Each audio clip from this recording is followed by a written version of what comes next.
This conference will now be recorded. Maybe we could get started, Judith, because we have quite a robust agenda.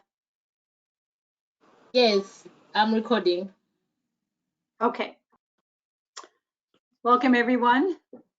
This is today is Wednesday, November 18th, 2020. And this is the City of Somerville Community Preservation Committee meeting. It is being recorded and it's a go-to meeting due to the COVID pandemic. And it will be starting right now. It's 6:31. I'm going to do a roll call. Laura? Here. I see you raise your hand. Louisa? Here. Tatiana? No. Amelia? Eleanor? Yes, Eleanor's here. Great. Heather? Here. Can you hear me? Yes. Okay. Christina? Here. And Alan? Yes, I'm here. Great. And I see Andrew's here, invited by Louisa. So we're waiting. We'll get started and hopefully Tatiana and Amelia will join. So I know everyone has and Judith has shared her screen. I think we're going to just change it around a little bit just because we have so many items to talk about. And I think the most important and critical ones are the FY21 applications. So we are going to primarily talk about items 6 and 7. But first, I wanted to review the minutes and get those approved for the September and October meetings. So does anyone have any comments on those meeting minutes?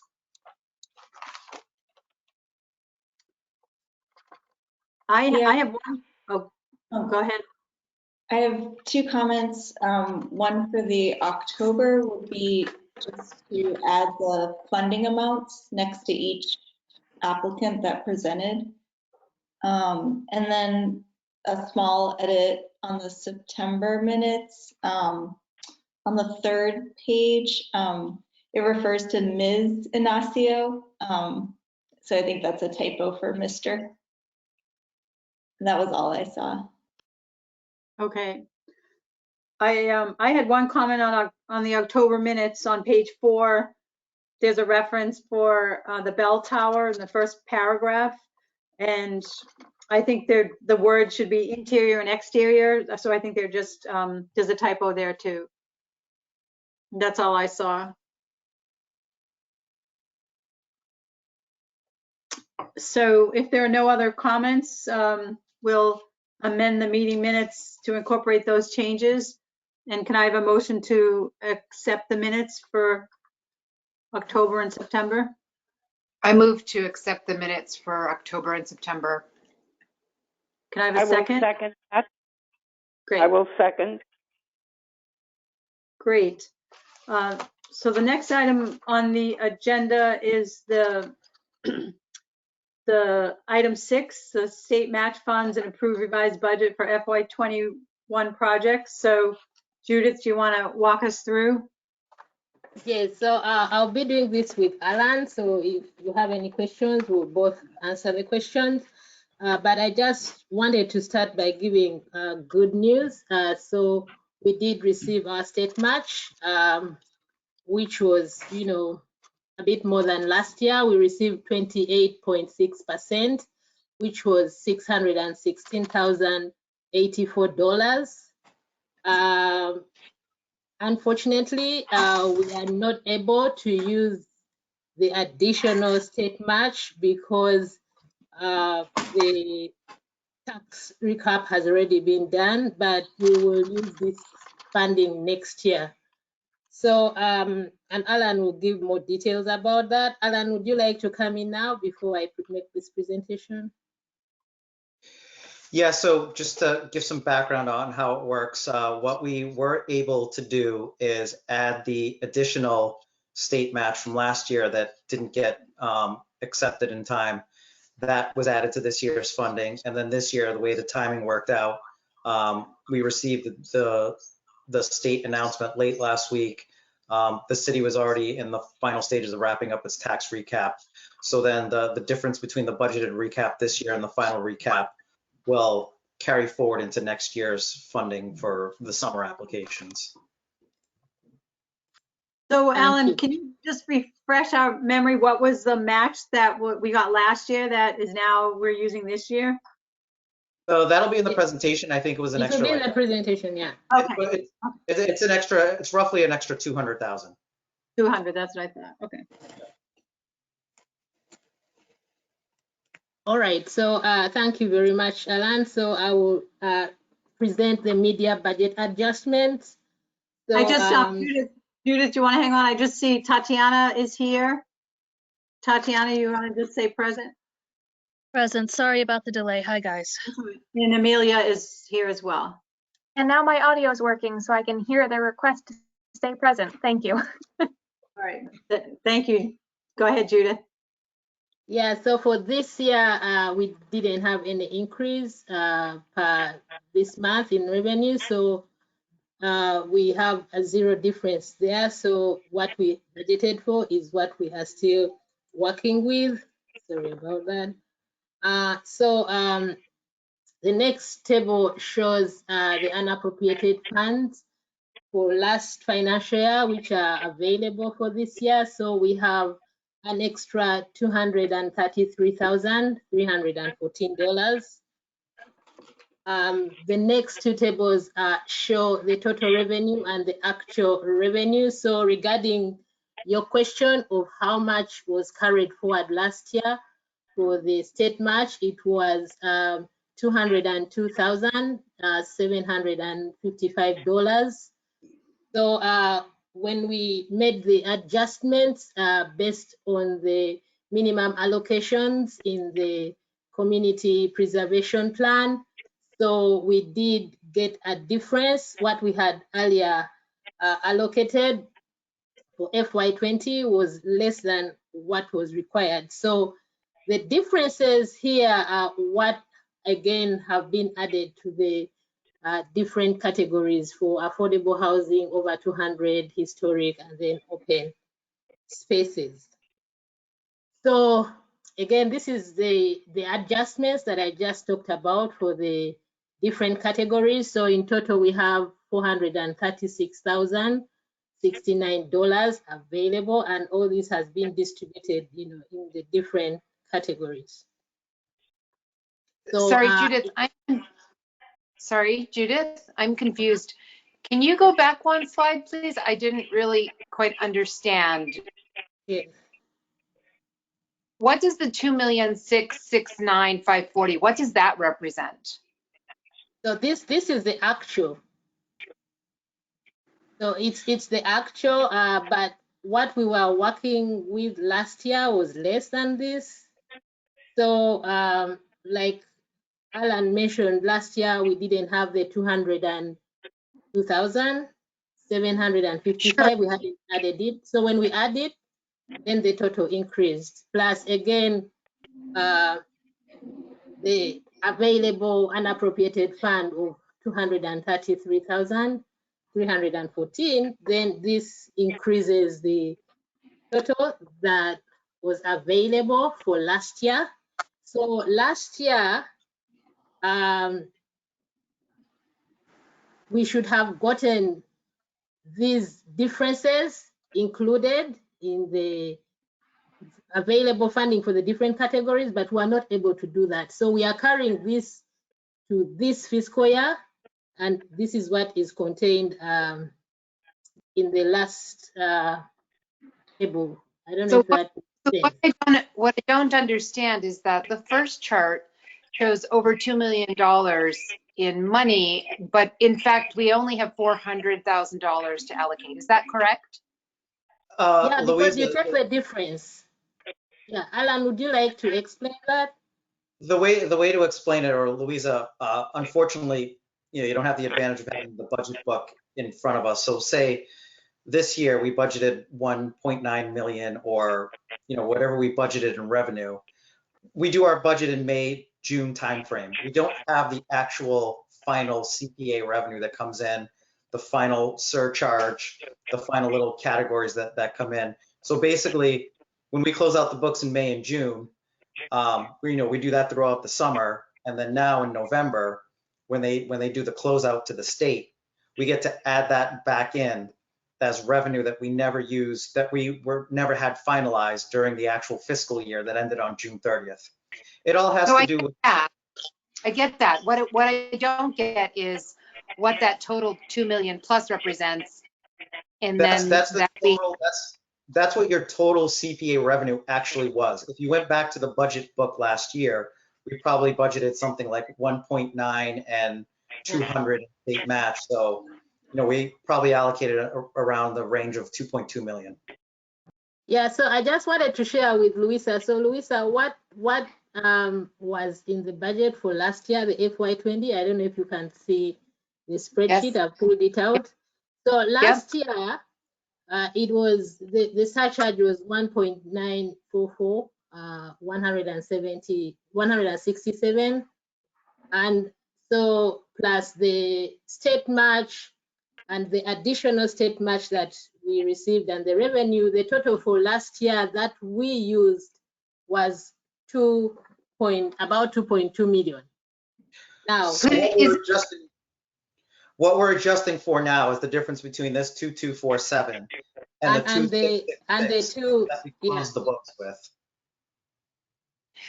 I guess what's throwing me off is that I never thought we had that much money allocated. And is that because a percentage goes directly into housing? Yes, correct. It's 50 sense. Housing, admin, there's a budgeted reserve. You're right.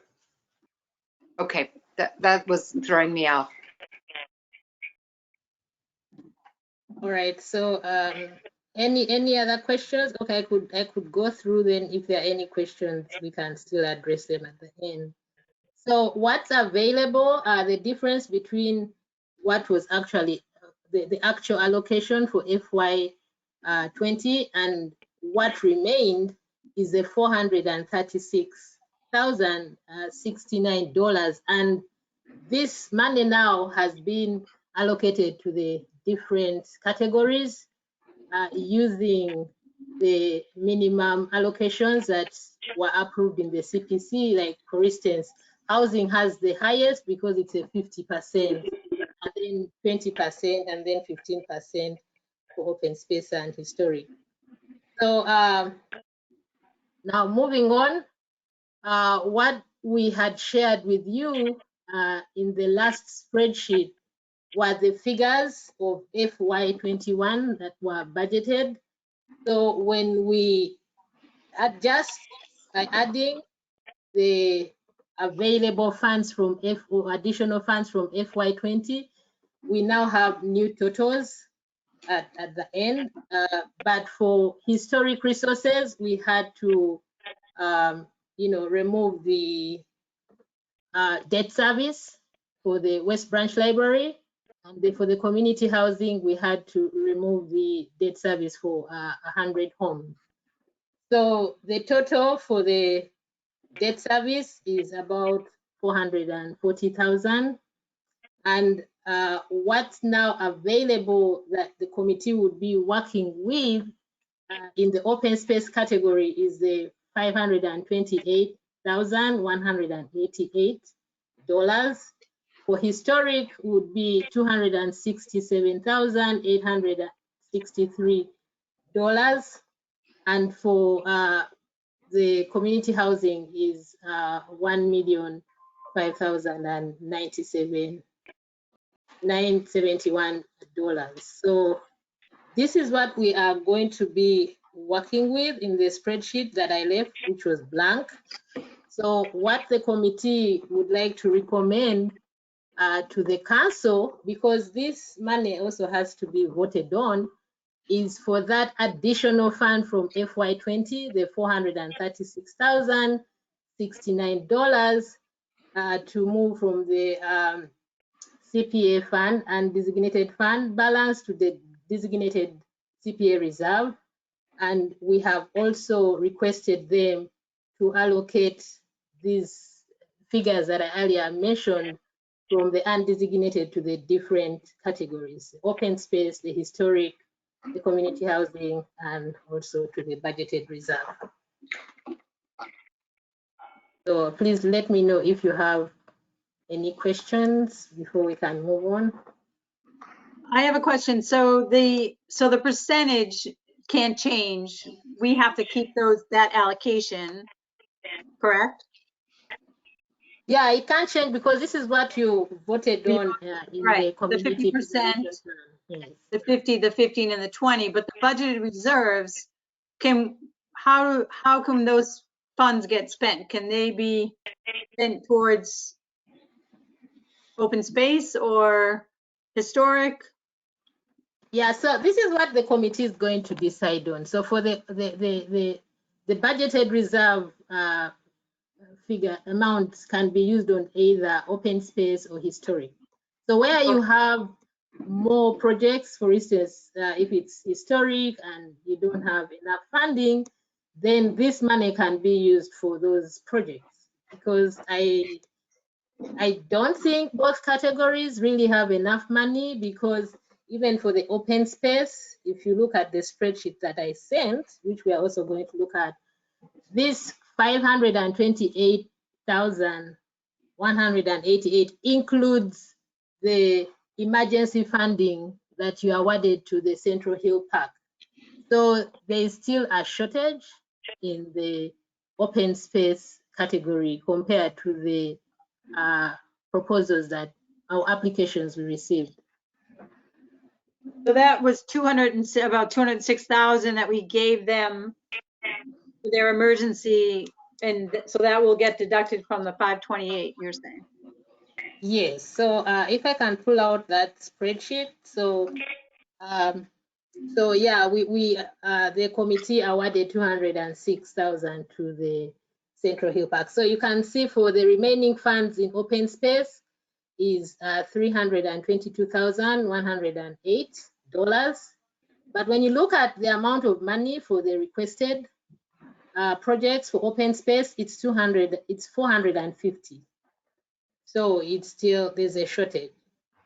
For the historic, it's still the same. So we have very little money compared to the total number of applications and amounts that required to fund them. So this, the budgeted reserve is what the committee can decide on how to distribute across the two categories.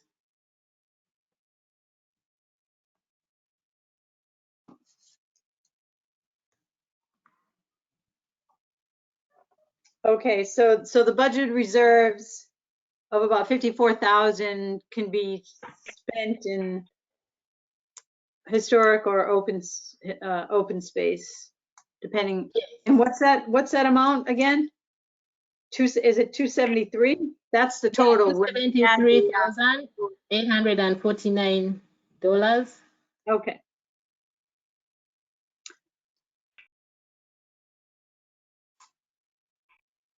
Does anybody have any questions on the budget? I guess, do we have to take a vote on allocating the, what was it, the FY20 budget? Yeah, you have to take a vote to accept and approve the adjustments. Can you put that back up on the But, sorry, question. Judith, can we not decide on the proposals first and then decide where to spend that money? Do we need to allocate it at this moment without deciding which proposals we're funding? No, so the first step is for you to, first of all, accept the adjustments. Once you do that, because the money that we're going to discuss, I mean the funds that you're going to award the proposals is based on what I have presented. So once you accept this, vote on it, then we'll move to the discussion of the proposals, and then you can decide which how you would like to award the different applications. So that these different categories, though, we can't reallocate these amounts. So on this, that 89,750, for example, for open space, we can't take 20,000 out of that and put it in historic. So these are all fixed. So Correct. These are all fixed. once So we agree on this, then we can go into and review the applications and then see how we want to. I think the budgeted reserve is really the only one that we could move into other categories. Correct. Louisa, this goes back to the chair's point of those adjustments are dictated by the previously voted on allocation percentages. Yep. So 50% of the additional revenue at year end has to go to community housing, so on and so forth. Right. So to Jane's point, the only discretion we have is with that adjusted. But it sounds like Judith would like us to make a motion. So I'm going to try to make the motion, and then let's see if it's correct. I move that we accept the adjustment as presented.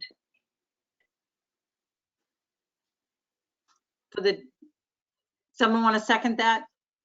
I'll second that. Okay, Laura, second it. Okay, thank you. So moving on, Do we need to take a vote? Yes, sorry. Yeah, so is it all in favor? Aye. Aye. Raise your hand just so. I think, don't we have to do a roll call because it's virtual? Okay, Heather? I think you're on mute, Heather.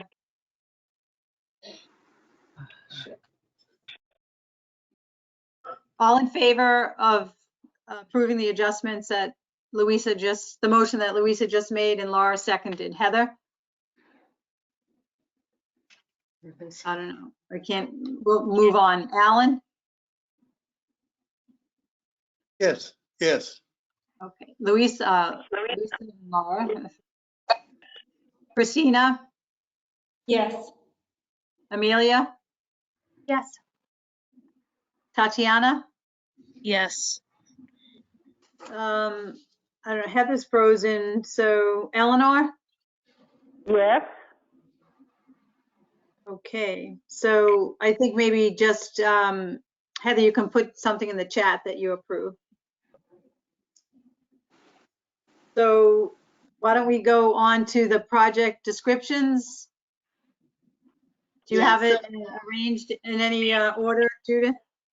Yeah, so we'll begin the discussion. Any comments on the Healy School total load that the committee would like to make, or any discussion before you can make a decision? So their request is for 400,000. And when we had the meeting last week, they said that they really couldn't phase it, that it was sort of an all or nothing One and done. Yeah. request. Yeah. So maybe we should just go through them all and then go back to review and further discussion. Does that make sense to everybody? Or at least review the ones in the particular categories together. So we'll do the open space first. Yeah, so for the open space, you have the Healy load, and then you have the acquisition plan, and the amounts requested in this table, 400 for the Healy, and then the acquisition fund is 50. So this is Heather. So I feel like because open space, we hear clearly from the constituency all the time that open space is one of the number one priorities of how they want us to spend the money. I feel that we should be accepting both of the open space proposals. And for the Healy, it means that we would have to dip into the budgeted reserve because we don't have enough in this category to fund the Healy in full. But that is my proposal on open space because of just what we've heard from the public in terms of open space priorities. I also wanted to say the Healy application was very full of errors in terms of where lines were written in, and it referenced other projects, and it wasn't a very clean application, but I think the slideshows sort of explained the project better.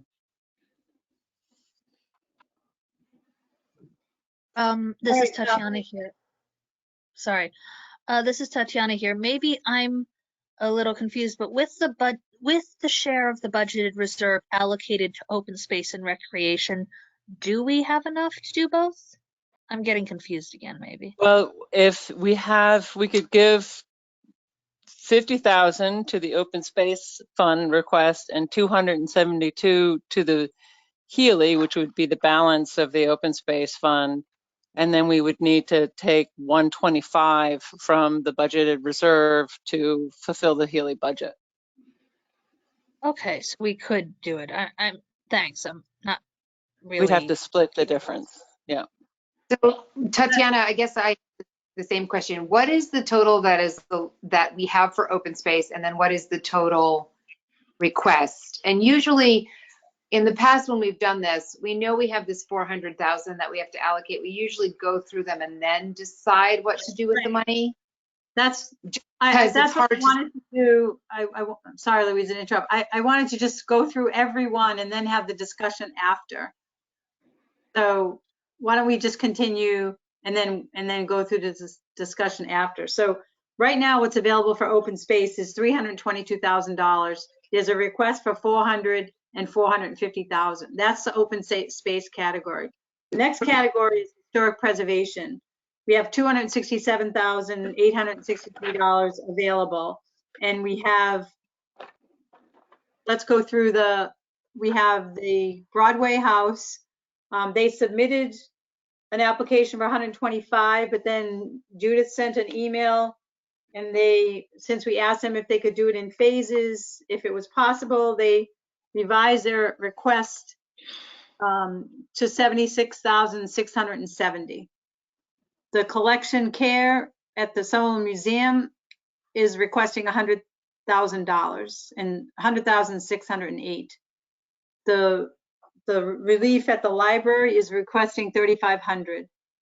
The Grace Baptist Church is requesting $419,750. Oh, you took my screen away. I think they said I think they said that they also could do phasing in their proposal. And then the other one was the bell tower of $90,000, and they said due to the requirements of the staging and the installation of that, that was a one and done too for $90,000. So historic is, I don't know what the total is of 4, 5, 6. I might be able to help you on that because I've actually done the math here. And, 738,000. Right? Taking out the Grace Baptist Church, it would leave if we take the 267,863 and we look at the new revised 181 Broadway house at 67,313, and we include into the equation the Somerville Museum, the library bas relief, and the Congregational Church, the Vida Real. We're looking at spending basically the budget, but having $6,442 left over. So we could do all those with the exception of the Grace Baptist Church. But the Grace Baptist Church has also said, and if you look at the details, they said they could do this in stages. And item A is $24,500 and item B is $10,000. And they are things to repoint and fix brickwork and help seal the envelope. The others could be basically put back into a next budget. But items A and B, which would total $34,500, are something we could look at because they're both consistent. And we could actually look into, if we looked at basically item B at $10,000, we do have a shortfall there of $3,600, which we could possibly get out of the the budget reserve. Reserve? I think we're getting ahead of ourselves because we. I just wanted to paint a again, picture as to what I think we could do. Okay, well, that's helpful. So those are all the proposals. I think, you know, it's going to be a challenge, but I appreciate everybody's giving comments and trying to figure out how to spend the budget reserves. So why don't we go back to, maybe there's some low-hanging fruit projects here that everyone feels like, you know, it's definitely worth funding and it's not that inexpensive. I feel like the base relief, they came to us before and they weren't able to get the installation completed and the contractor backed out, so they got a portion of it done. It's $3,500. Do people feel that this is something that should get funded this round or postponed for another round? This is Heather. I think that is definitely low hanging fruit that should be supported and they should be able to finish that. Yeah, I agree, especially since it's a continuation so that they can complete something they already started. And it's such a low amount. Okay, so do we want to review them all and then come back and vote? Or just vote on this right now? I think you can review them all, then you can vote. Okay, all right, so we think we might want to approve that. So the next, we can go through each application now. The Healy School tot lot, conversation on that application. I mean, I guess I was disappointed that they felt like they couldn't do all of the work. I don't know, maybe Louisa, you can kind of speak to that a little bit about how it's, why they can't phase it? Or do you think do you mean why they couldn't do the entire project? Well, so the tot lot is $400,000 for the whole project to fund that small area. So there's no other source of funds and there's no other way to complete it without doing it all at once. Right, so the tot lot is part of a $6.5 million project for that schoolyard that includes not only doing that tot lot, but also creating a field in the back and a number of other huge, it's pretty big space. So the 400,000 is because things are on hold for COVID, they're taking out the piece that they feel is a chunk that could be funded through CPA and trying to move that forward. So they couldn't further phase that because it's already a phase. I think the other thing about phasing it, and just speaking as a landscape architect who designs playgrounds, is that what would you leave out? You know, you're not going to do all the surfacing and grading and drainage and then not put in any play equipment, you know? So you kind of, by the time you do all of the site prep and the construction drawings and everything that they need to do, the only thing you could leave out would be the very thing that you're sort of trying to get done, which is put in the play equipment for the children. So that's why that can't be chopped into an even smaller increment of like a $200,000 project. There's no efficiencies there.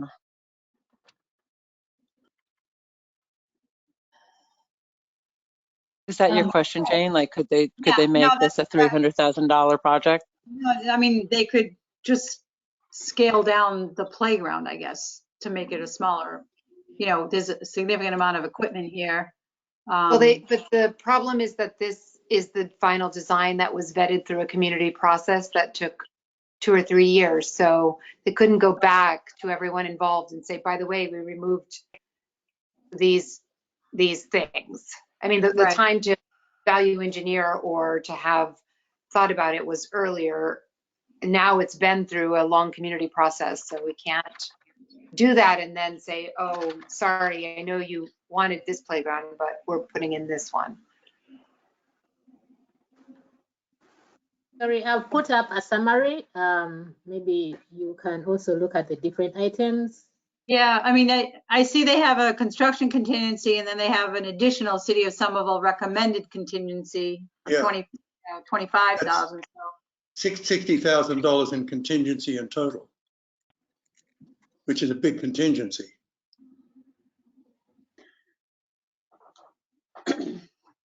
So Sorry, hold on, I'm just trying to understand this. The construction, usually when we do a city project, we do a larger contingency than 10%. So what they've got here is the construction contingency, and then they're adding another one to get to a more conventional contingency. I think that if we had to remove money, that would be the one place where we could. But there is always, we don't always dip into the contingency, but if you have no contingency and something goes wrong, which is common, then you're kind of in it. Then they'll be back before us for emergency funds. Right. So, a little. Hi, Tatiana. Also, as I understand it, and maybe I'm wrong and I'm just a little tired, but if they come in under budget, the balance goes back to the budgeted reserve, doesn't it? So, I mean, given it's probably easier and less paperwork and just more streamlined if we're going to give them the money, they get it in full, and then hopefully they don't have to dip into the contingency and the contingency comes back to us versus an emergency meeting in like January or February because something happens. The only thing with that, Tatiana, is that we're giving them money. We're giving this project a hypothetical amount of money that's taken away from another project. So that's where the kind of balance. No, definitely. I'm just saying there's also if we can give them the full amount, and it sounds like if we dipped into the existing budgeted reserve, it's theoretically possible, then does it make more sense to, anyway. But yes, no, I totally understand. Thank you. I think we could sort of think that, with the Healy, that we have this like 25,000 that we could either give it or not give it. And that's the toggle we can play when we're filling out the spreadsheet with different projects. That if we want to, I think we have to give it at least a construction contingency because, that's going to be, that's sort of required. But the additional city contingency, we can see how the spreadsheet works out as we work on the awards and the actual dollar numbers. Yeah, this works out at 15% contingency overall. And it's not as though, the city's going to be building a huge building here. I mean, it's a playground. Mm-hmm. So let's move on, but think that the contingency potentially is available. And I think I feel the same as Alan. I mean, we have very little money this year and there's a lot of need. And I think every project is going to take a little bit of a haircut. And so if we say to the folks doing the Healy School, look, we're giving you 60,000 less, go back to the community, like, well, maybe we need, not as many bike racks, or maybe we can just change some of the scope. But you're getting funded 90, 85% of your request, which is probably more than what the other projects are close to begin. I mean, this is a significant amount of the resources that we have available for the whole year. So, and it's important to fund it, but I feel like if it's all or nothing and we just cut out some of the contingency, then they bring this project to a good, a beautiful playground and go back to the contractor, get him to sharpen his pencil. There are ways that it can be done. I don't know if anybody else wants to say anything.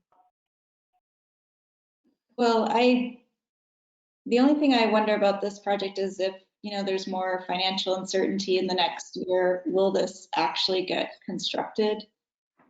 Even though it's a reduced project from the larger scale project. I don't necessarily think that means to not fund it, but it's just a question I have, especially when If we grant the money, Christina, it's the entirety of the project, so it's funded. It will happen. Okay. But availability of materials and, a contractor, I mean, can it be built? I guess that's the question. This is true of every project. So the next Yeah. step would be to put it out to bid. And if we granted it, we want to put it out to bid in the winter because you get favorable prices.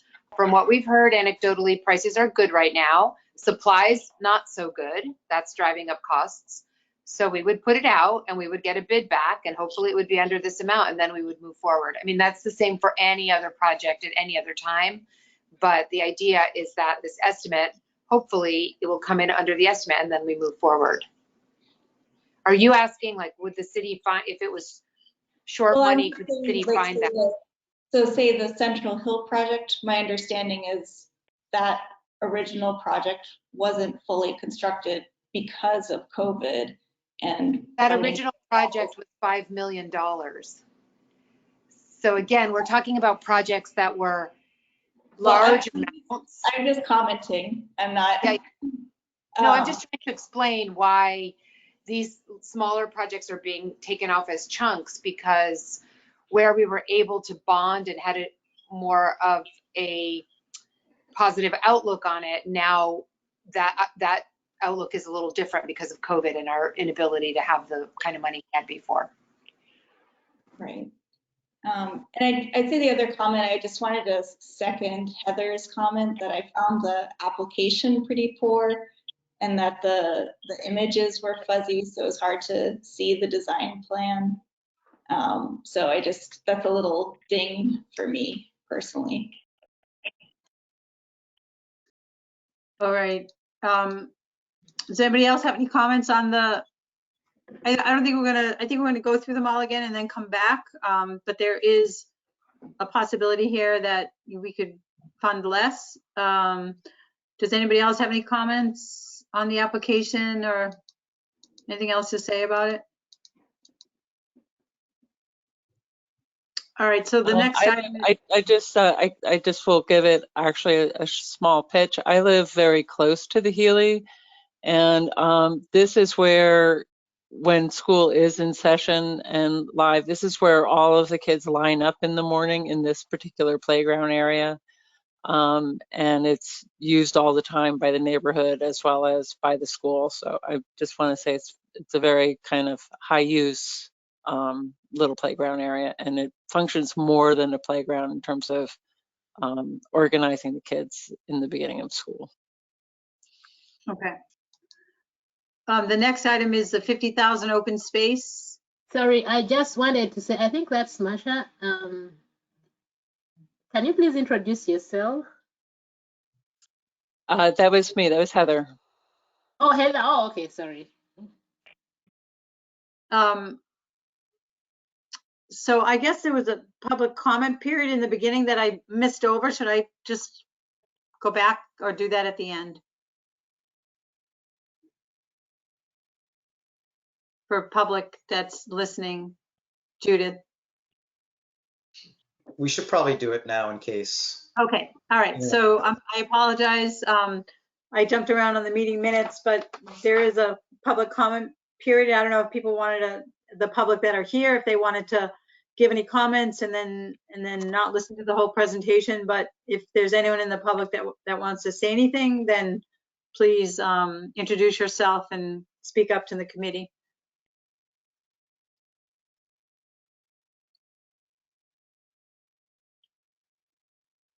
Okay.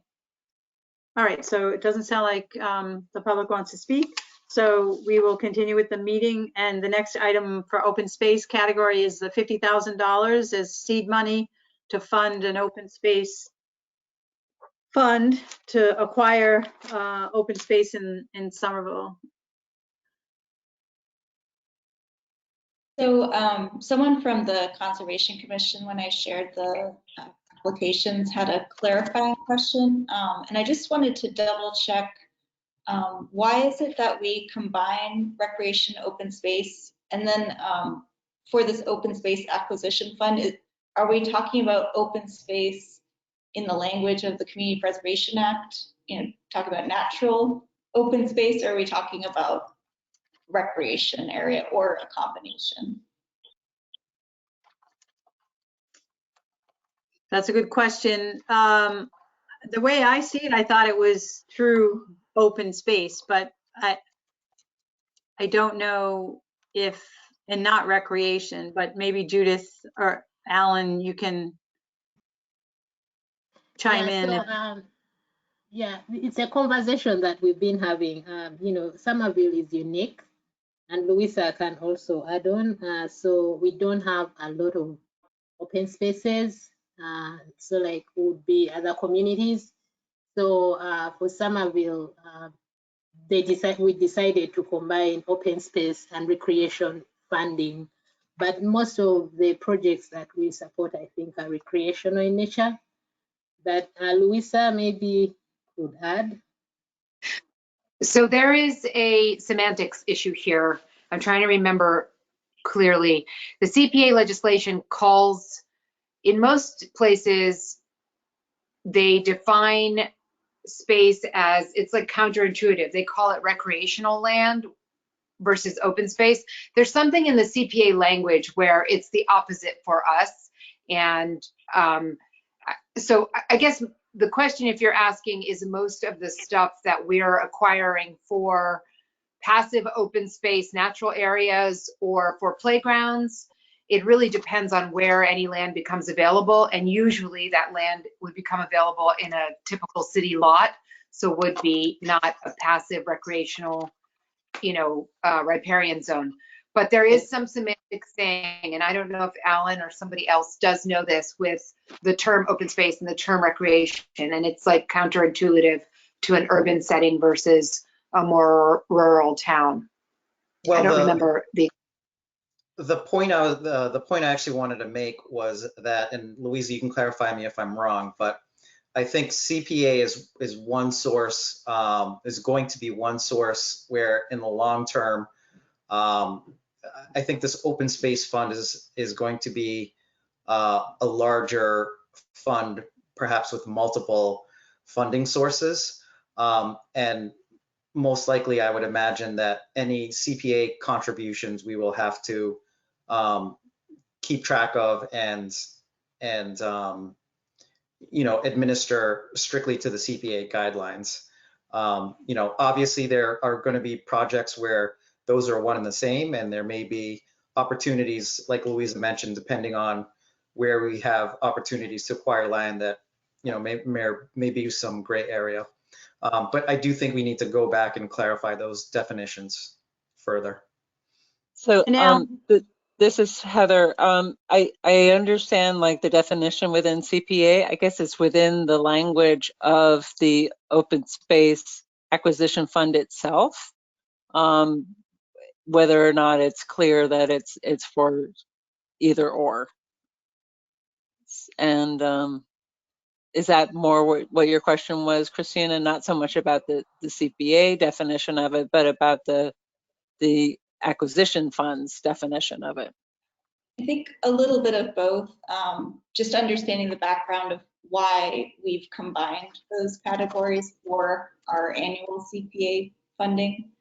And then I wanted to make sure that those funds would go theoretically, if there was an opportunity, to a natural area or, a park area or, community garden area. So, I think because land so rarely becomes available, we don't really have a way. I think the truthful answer is not, probably not, because think about it, when something comes up, the reason for having this acquisition fund is so that we can move more quickly to buy a parcel of land and then convert it into something.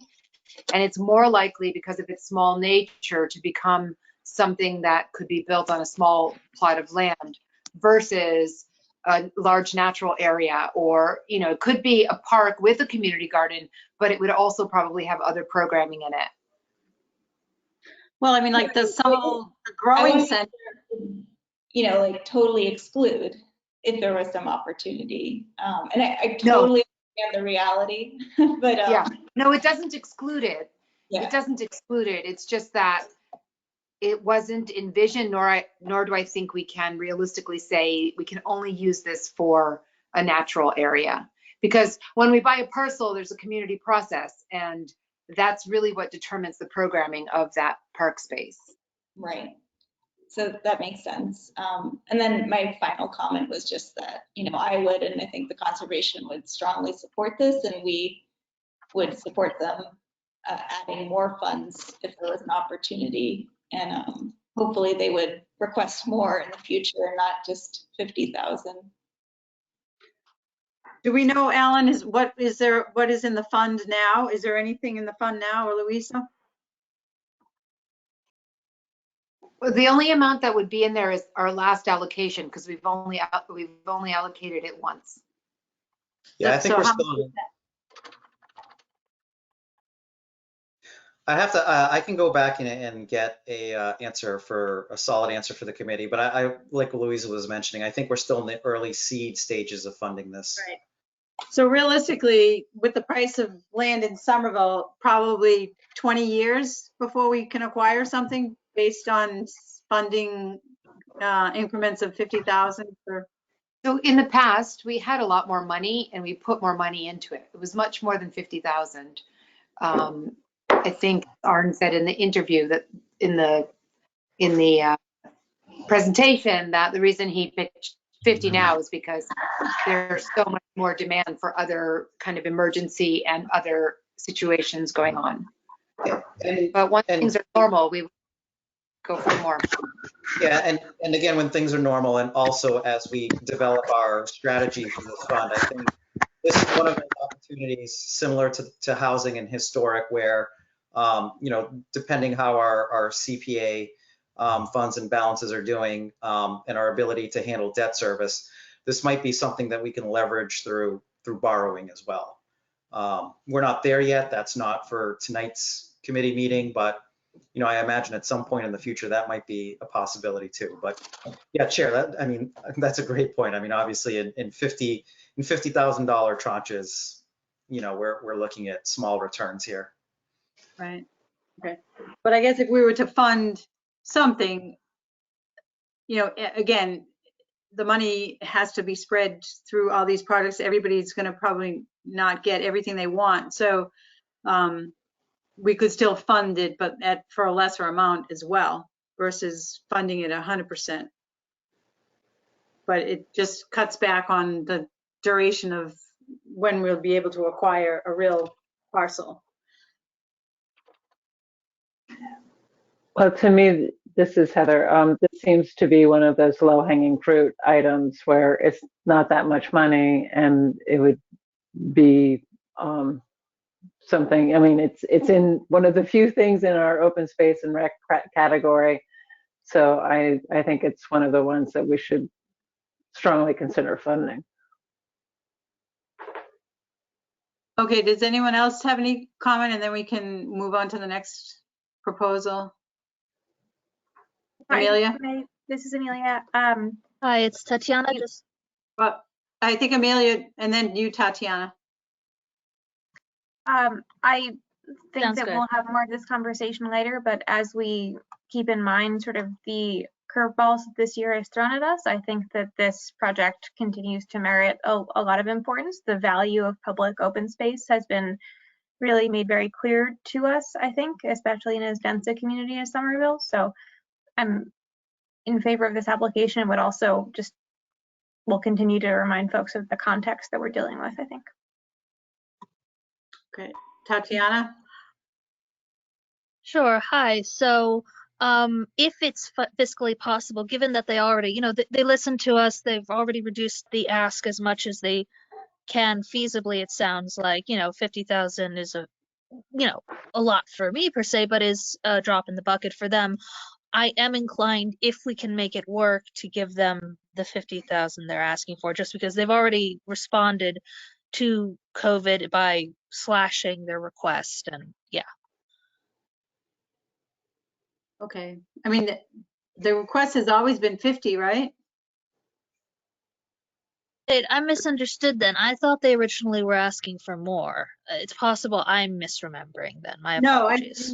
this year, their request is for 50, so it wouldn't. Oh, In the okay. past, it has been more. In the past, it has been more, larger amount. All right. I conflated last year's number with this year's number. My bad, guys. Thank you. I think they did Okay. acknowledge, oh, sorry.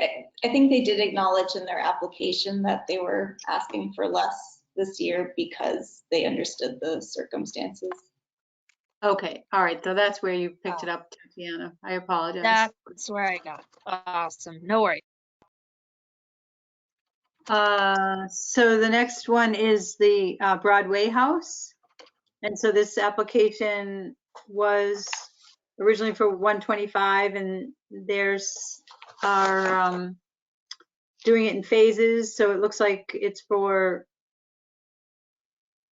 replacing the windows on the front portion of the building and some in another area as well, where they're the most prominent facade, the Broadway facade, which is the most prominent and historically detailed.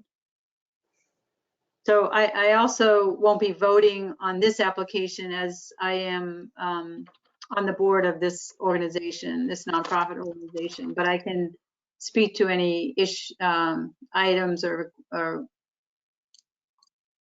questions if anyone has any. And I don't know, Alan, if you wanted to speak about the historic detailing of this project or not. Yeah, this came before the Historic Preservation Commission, and we all agreed in the commission, I think it was unanimous, that this was a very good and worthwhile project to do. We reviewed it and found it to be in keeping with the Secretary of the Interior and the National Park Service.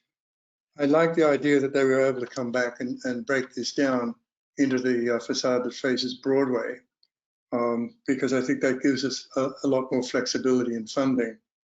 I think this is worthwhile. I'm always in favor of any historic building where the envelope is better sealed against the elements, because it does preserve the structure.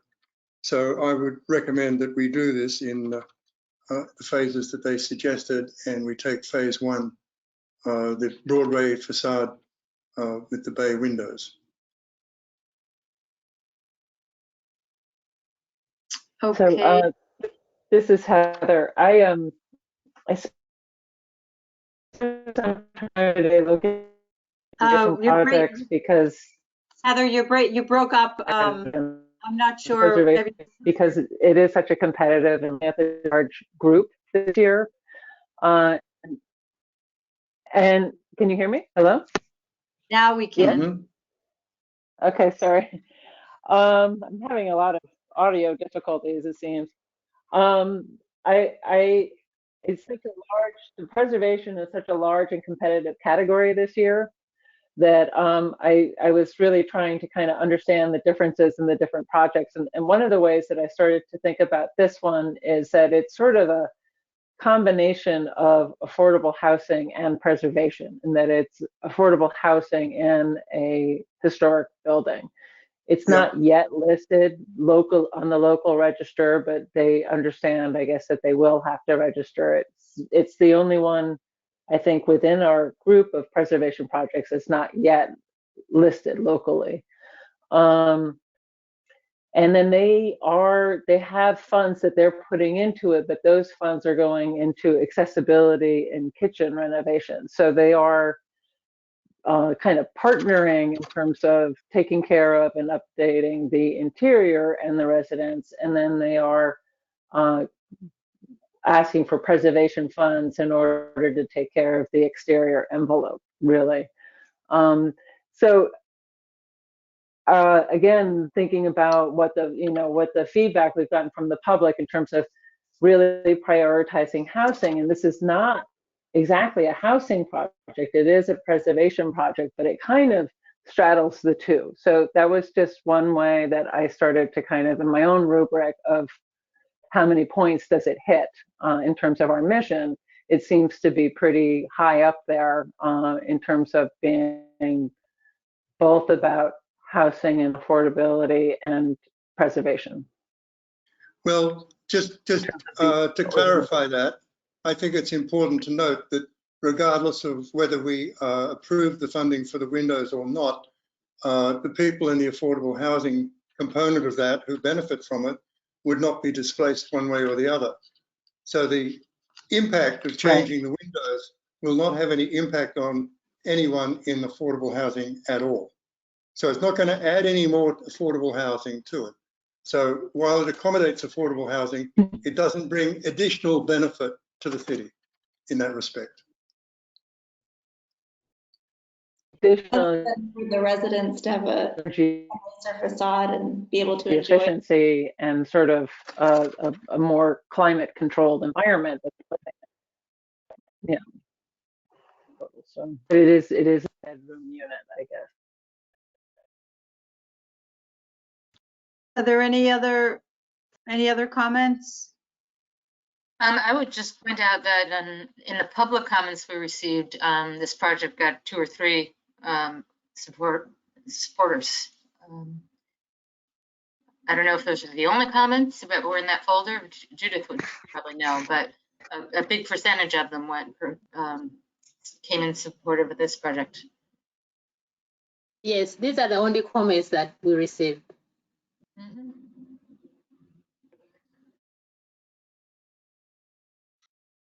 It was also probably the most well-written application and comprehensive, I thought. So that speaks to the quality. Yeah, and I also wanted to make a comment that the applicant was really very passionate and she did engage us a lot. She had a lot of questions. The city planner was able to help her.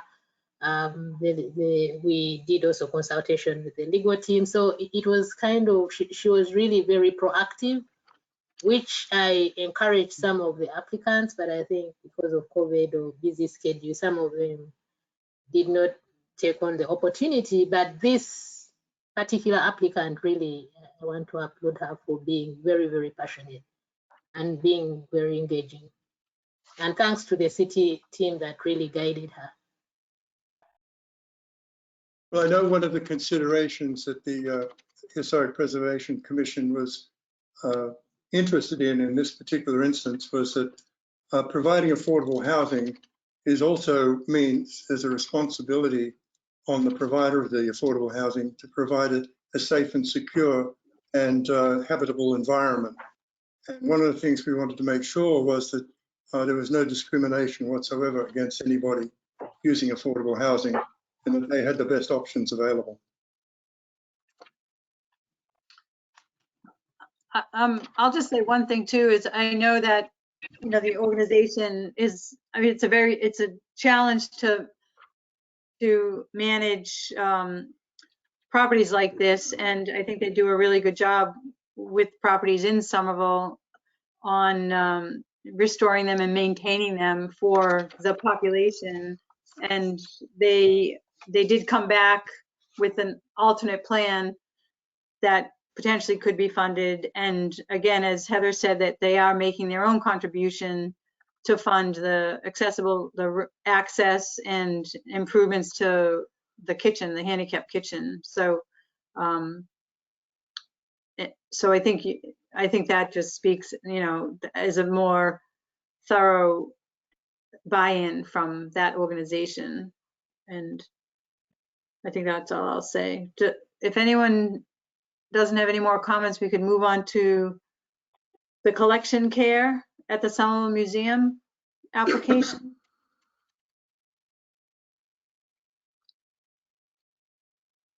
And they are looking for 100,608. So the collection has moved out of the library for the elevator renovations, which they were supposed to start in November. Have they started?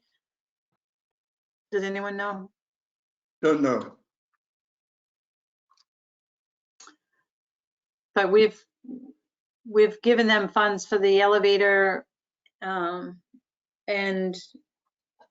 originally they had asked for funding for the collection, the care of the collection, but then asked for it to be put towards the elevator so they could build that. So the 100,000 is a quote.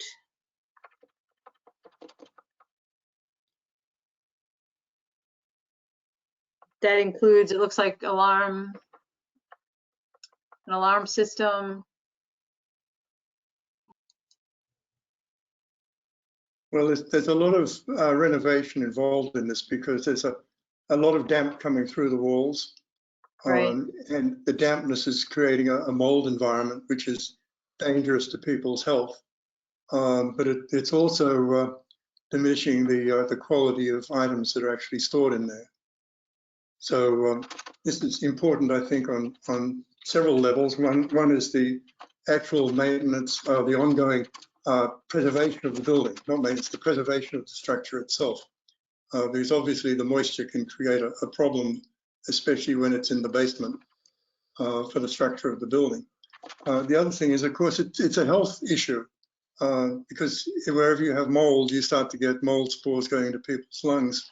And this can lead to all sorts of illnesses, including premature death. And of course, thirdly, it impacts the valuable collection that the museum has. And I see this as an opportunity because they've moved stuff out. The space is open and ready. So access is excellent. And if this is going to happen, actually now is the time for it to happen. So from a preservation perspective and from a public health perspective as well, aligned to that, I think this is a very worthwhile project. It looks in their application that they have about $14,000 for a security system. And so I'm wondering, if the collection is funded for the preservation of that, is that something that they could fundraise themselves for to put in an alarm system? I mean, that could be done at any time. I agree the collection where the space is vacant now would be the time to install a system. The security system can be installed at any time. Yeah, you're absolutely right. I do want to point out that the Somerville Museum has an application almost every cycle, and we've given them, I think, quite a lot of money. And I just worry a little bit that we are becoming, I don't know how to say this, but that every project that they have, they're always relying on the CPA, and that we've given them a lot of money, and I think we should consider that when looking at the other projects as well. They come to us frequently, and I know they have a very big showing of folks at the public meetings, but I think since the beginning of CPA, they've applied and been granted CPA. So that's just one observation that I have on that. I will agree with what Jane is saying, that things that could wait and aren't critical to taking care of the collection, I would probably think about eliminating those or Yeah, I'm quite good with that, taking out that alarm system, because I'm not even sure whether that's something that is necessarily covered by the historic portion of the CPA funding. I don't know if legally we can actually fund that. Yeah, I know we funded a fire alarm system at the Broadway House, not Broadway House, but the Peabody Elizabeth does, right? Peabody House, Elizabeth Peabody, yeah, but I don't know if an alarm system would be Well, if it different. was a moisture or humidity alarm too, or a flood alarm or something like that, but security, CCTV cameras, Right, right, that sounds more like burglary intrusion to me. right. All right, does anyone else have any comments on this proposal? This is Amelia? Amelia. I do. I echo Lisa's concerns about this being sort of a organization that we frequently grant funds to, and the need to be equitable across other applicants. But something that is I didn't want to go without calling out is, as we know, I think the elevator project had over the course of many years really spiraled out of control. And I am under the impression that one of the criteria we're supposed to be reviewing in these applications is the applicant's sort of competency to manage the project, and their ability, the trust in their ability to execute the project with the funds allotted. And the fact that there is a $100,000 swing in the range of this project in the quote that's been provided is fairly concerning to me. I may be missing something. I understand that the request to the CPA is not for the full project amount, but the fact that there's a range given of $190,000 to $285,000 doesn't inspire confidence in me in an organization that has had really significant issues budgeting their projects before. Hi, this is Tatiana. May I make a small comment? I don't, the swing, I'm not clear as to why there is such a swing. And I would also like to preface this by saying I do volunteer for the museum, and I do work independent of the museum for Barbara Mangum, who's president. But that being said, as I understand it, the long delays and the according jacking up of the prices on the elevator was primarily due to the museum being sued by a neighbor who had previously served on the board and was therefore allowed to use a parking space adjacent to the museum and part of the museum property. When that would no longer become available due to the elevator, he did sue the museum due to he had been using it for a while, and there was some question as to whether he had the right to continue to use it irregardless. But that, I'm not sure how much that actually speaks to the museum's money or project management skills, given that they had to go to court twice on that, and that's kind of, it was a bit out of their control as I understood it. Now, the swing in the budget, that is definitely something to discuss, and that's concerning and a little confusing, but yeah.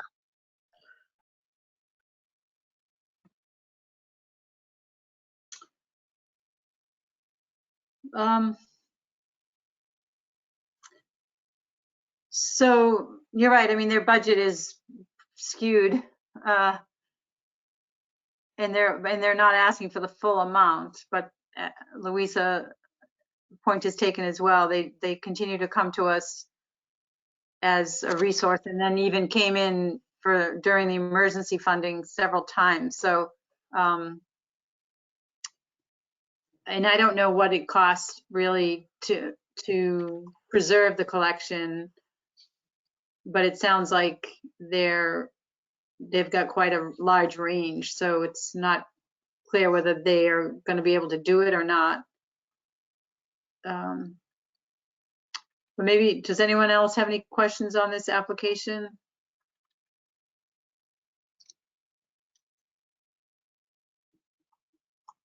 All right, why don't we move to the next is we decided we're going to probably fund the relief. The next is the Grace Baptist Church, and they had a pretty significant scope, but again, they said that they could do it in stages. And is there Judith is looking for the summary of the stages that they could do. There is. They've got a number of items which they've been able to bust out from A through H. And they all have different budgeted costs to them. And I'm particularly looking at items A and B, which are brick masonry, cut and repoint, which are basically important things to do for the preservation of the structure. Because what they do is they seal the envelope. All the other things that I'm looking at, if I look at, for instance, item E, which is doors, replacing the doors, and I look at item I don't believe they're things that we should be covering, because they're things that should be done under maintenance, and the CPC funds can't be used for maintenance. So, and I'm also a little bit concerned about item C in maintenance as well, although there are some integrated in this is some roofing shingles. So I'm not sure exactly where that fits. I'd have to have a closer look at that. But item A and B, I'd like to suggest would be qualify straight out. And Also, Grace, isn't C, Alan, isn't C for gutters, copper gutters as well? D is copper gutters as well, yeah. But, you know, we don't know why they want to remove and replace these. If they're just worn out, this could be a maintenance function.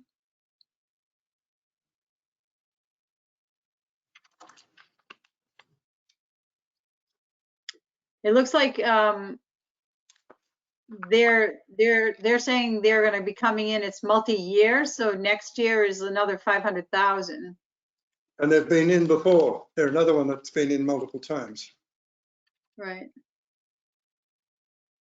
And they've still got a project going right now, which is consuming funds. So they're still working on some of the roofing and brickwork at this point in time from last year. So my thoughts on this is to be able to look at some of these things in greater detail, these items, but I think item A and B would definitely qualify straight out.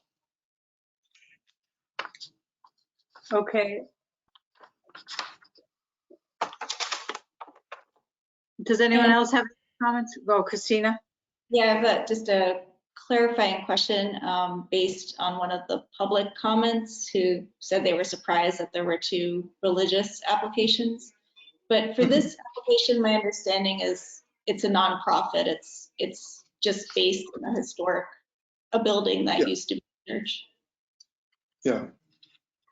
Also, correct me if I'm wrong, Judith, but the city's lawyer has reviewed these and she knows about the case.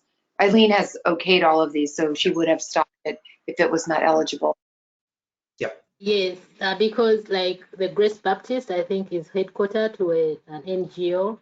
So it's not like performing religious, it's not like carrying out religious activities. And I think also partly the bell tower, they also have a school, a pantry. So they also serve the community. And I just pulled out what she shared with me.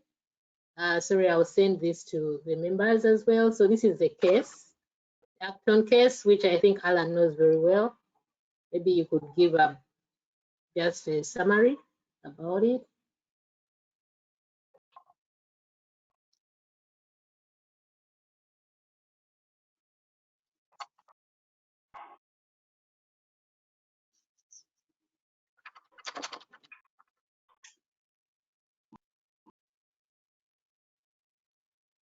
When you look at the last paragraph, it really mentions the decisions, again saying that these funds can be given to churches if they are not solely for religious purposes.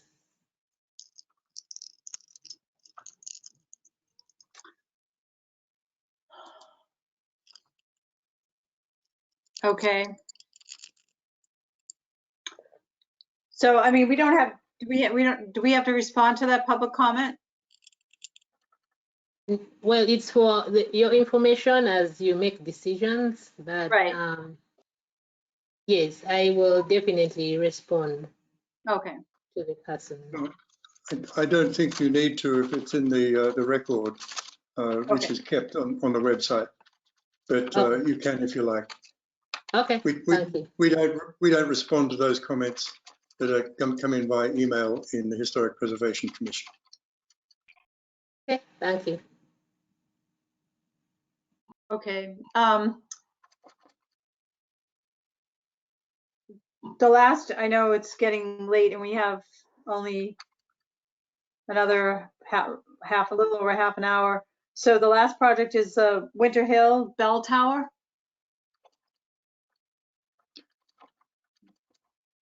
Yeah, when this came up last month, I was interested because they had not come before the Historic Preservation Commission, which they should have done first for a review on this, which triggered a lot of bells in my mind. And also, this is a property that's on the National Register as well as being a local historic district. So we're interested in this. And once again, this is sealing the envelope. And when we went through this, I sent this back to staff at the city for comment, and the staff of the city have advised the applicant that they still have to come before the Historic Preservation Commission for review, and they have to use real slate, not an imitation slate, because of the status of the church.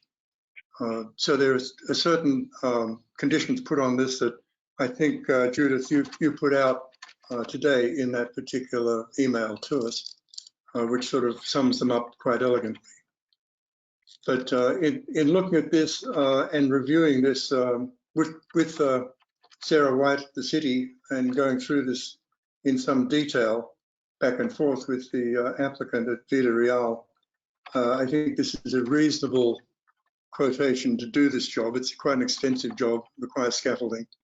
And I think it's essential to seal that envelope properly to preserve this beautiful building that's not only on our city register, but on the national register.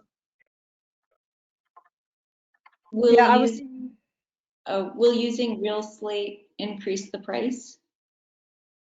No. They say that the price will be about the same using real slate. They're not replacing the whole roof, they're just replacing the bits that are broken and need to be replaced. Yeah, here I feel like the staging is, once you get the staging up, it's either the whole thing or not at all. The mobilization to do this in phases really does not pencil out. I don't think you could do it any other way. You have to do it all. Not at all. You'd have to do this in one shot. Right.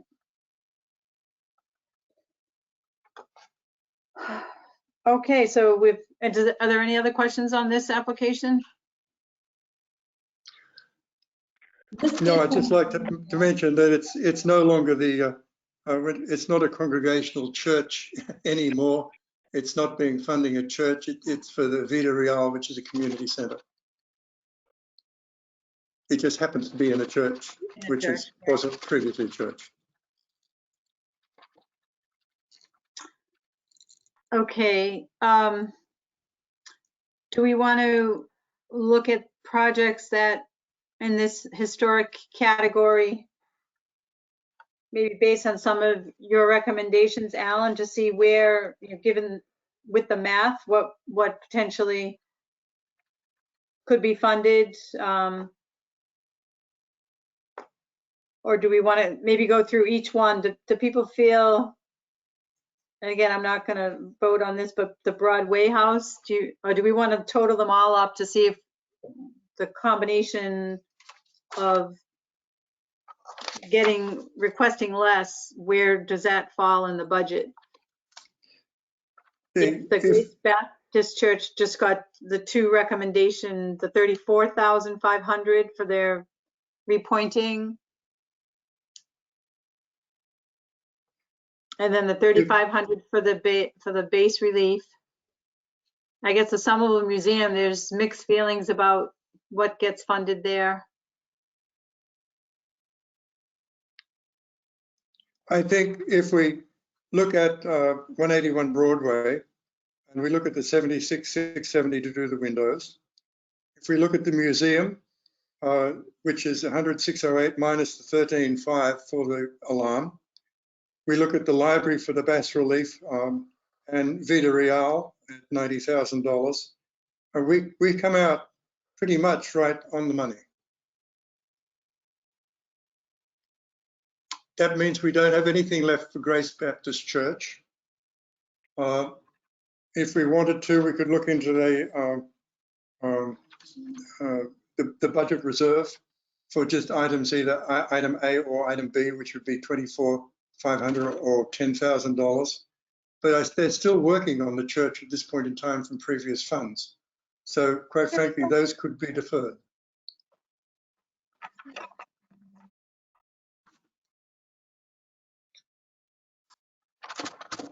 Not sure that I agree with the use. Sorry, Amelia, go ahead.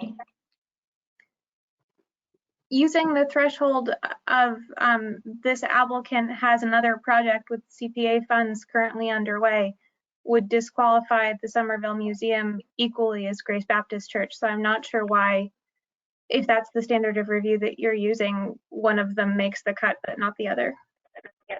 No, it's not that at all. I just think the Somerville Museum is something that has to be done in one shot, whereas the Grace Baptist Church is broken down into, what, 12 different steps. I see.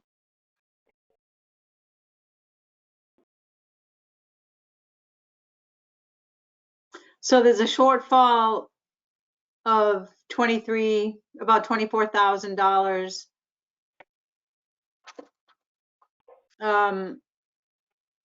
And what Heather was saying earlier, if everyone decides to fund the 50,000 and then we get rid of the contingency, if we get rid of the contingency on the Healy School tot lot, say we take out the 60,000 of the contingency, so the two contingencies, where does that math? So it would be 340.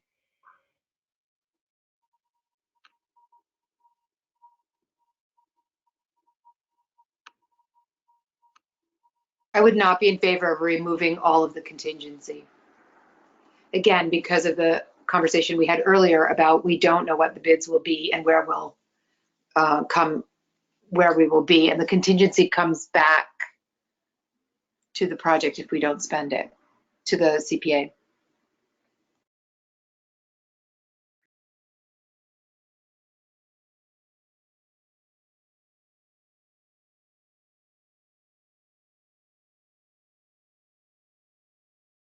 So, okay, so say the 25,000, the 24,400. In my mind, that's a reasonable cut because there's still a 10% contingency, but removing the 60,000, it's just a bad practice. I'm not sure where that puts us mathematically. This is very hard to do virtually because usually we're in a room and we're writing these things down. Right. I mean, Louisa, Yeah. I mean, Judith is doing so it's 375 for the tot lot now, 578 if we take off the 24. And then allocate 50 for the open space.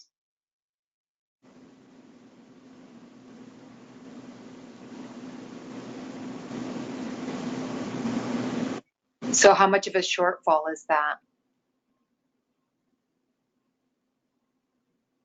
I think we're getting there.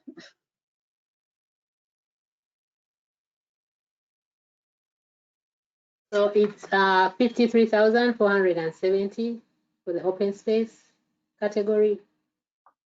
No, but you didn't put in the 50,000 for the open space. It's 50,000.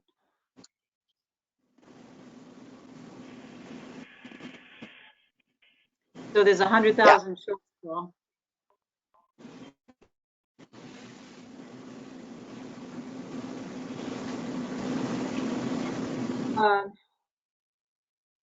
And the budgeted reserve what's available in the budgeted reserve? 173,000. 273. But there's So- also a shortfall, other category. Well, historic has a 24,000 shortfall.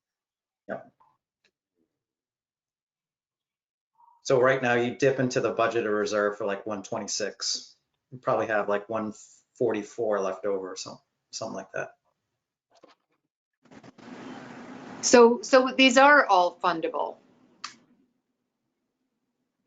If you do some of the phasing you guys have mentioned and some of the specific line Well, items. if we do some of the phasing, and so, okay, so the Somerville Museum, we took out the alarm system. Broadway did their own phasing. The Grace Baptist Church, they're getting the biggest haircut from the scope that they submitted.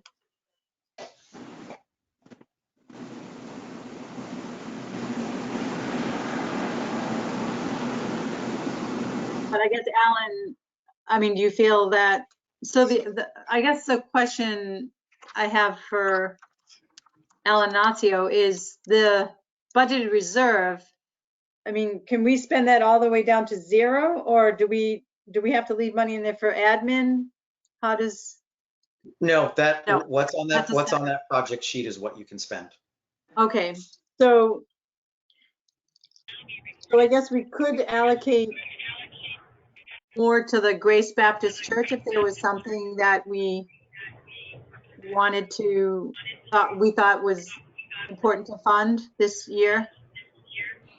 Yeah, so during their presentation for the Grace Baptist Church, I think they were also interested in item H.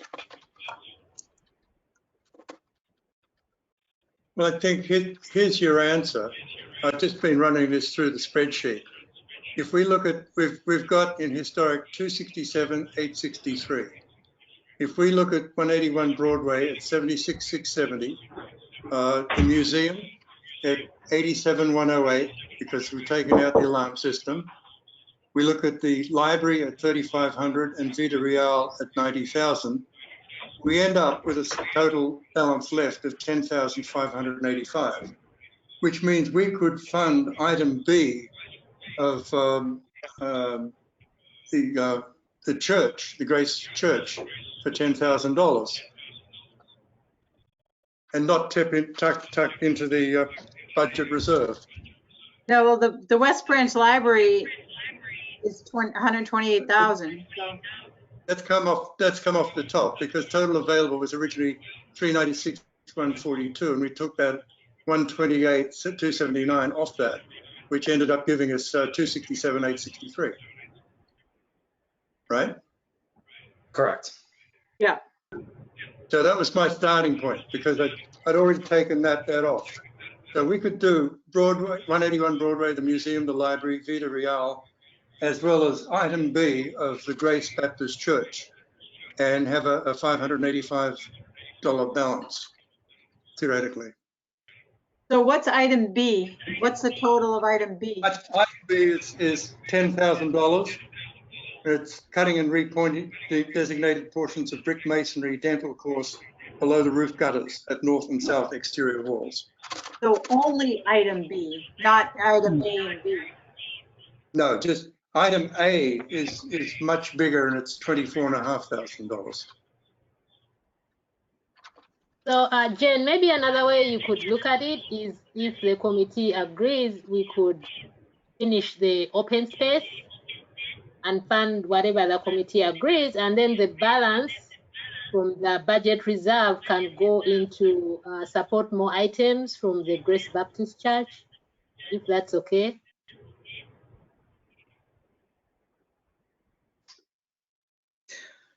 That seems okay with me. I mean, I think the Danny Tot is just a little bit taken off, as Louisa said. They still have a 10% contingency to the open space category. They already came in with a reduced budget.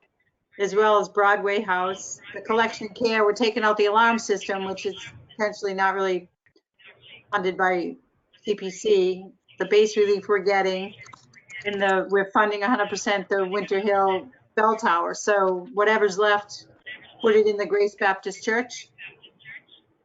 I think, this is Heather, I think we've already, I mean, within the open space, we've already dipped into the budgeted reserve. Like, we need to put that 103,470 over in the budget reserve.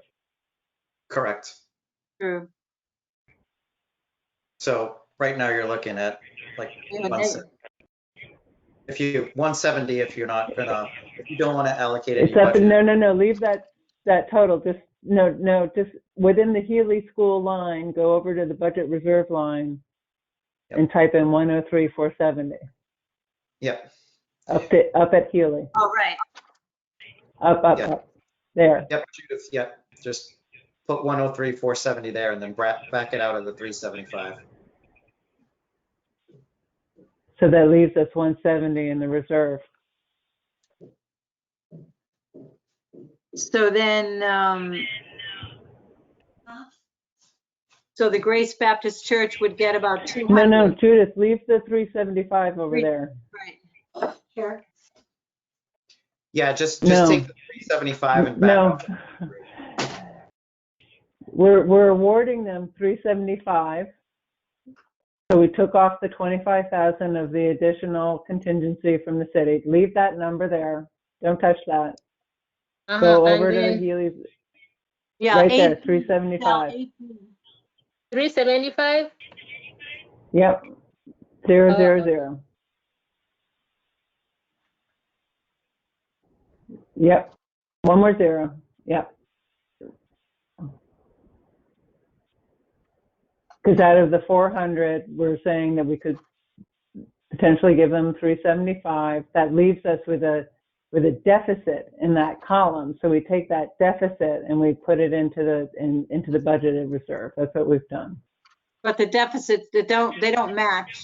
They don't match because this is more, so I It did need a this to moment be ago, 400. but now we could change that number to 102,892. That's, Yeah, Judith, I don't know just why they don't match anymore. Just do 375 minus 103,470. Okay, just a minute. In B8, just do equals 375 minus D8. Alan, let me make you the presenter. I don't have the sheet though. Like I'll send it. You have to. Hold on, Judith. I think that might be too confusing. All you need to do is put a formula in cell B8 that just says the 375 minus the 103.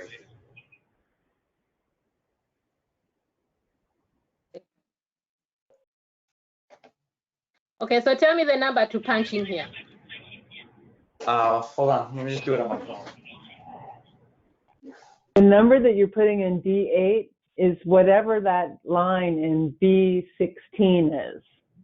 You're borrowing that negative number to make up the whole, to make the sum complete. Yes. So I need. if B16 is 102,892, that number in. Type in 271,530. 271,1,530? Nope, 271,530. Okay. Or yeah. It still doesn't add up. Yeah, you can make it like just add the 578. We can fix it after. Okay. I can do that. So the balance in the budgeted reserve, it looks like around 170. Yeah. Yeah. And that could be allocated towards additional improvements in the Grace Baptist Church. It could also be allocated to Broadway House so that they can do their entire project. That's true.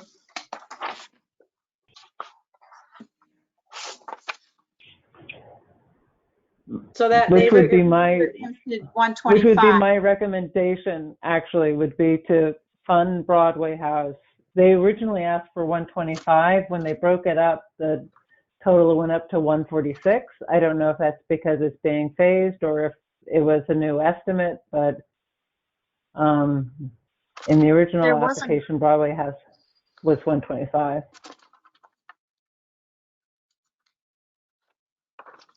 Maybe part of it, they did list in the updated application an alternate phase 1 with some additional windows. It was about $7,800, so it wouldn't make up all the difference, but maybe that's some of it.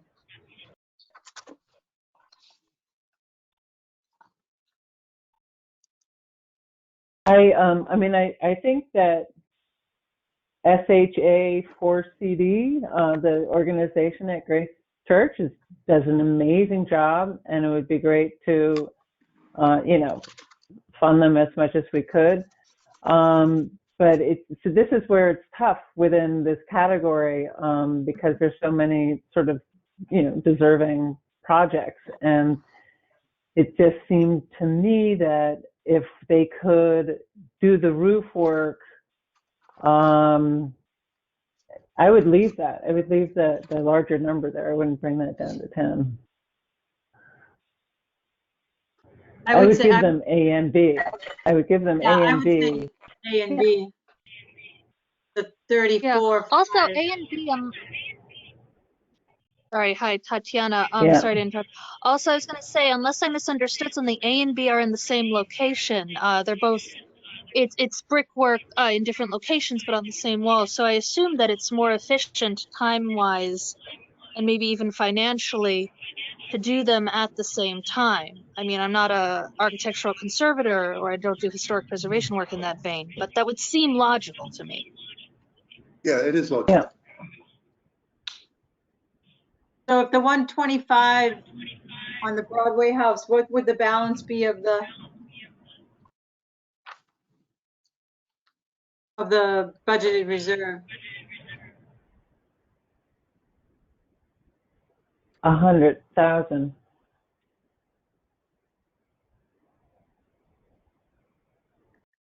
You mean if you added If you added the, so Broadway, their new number was 146,252.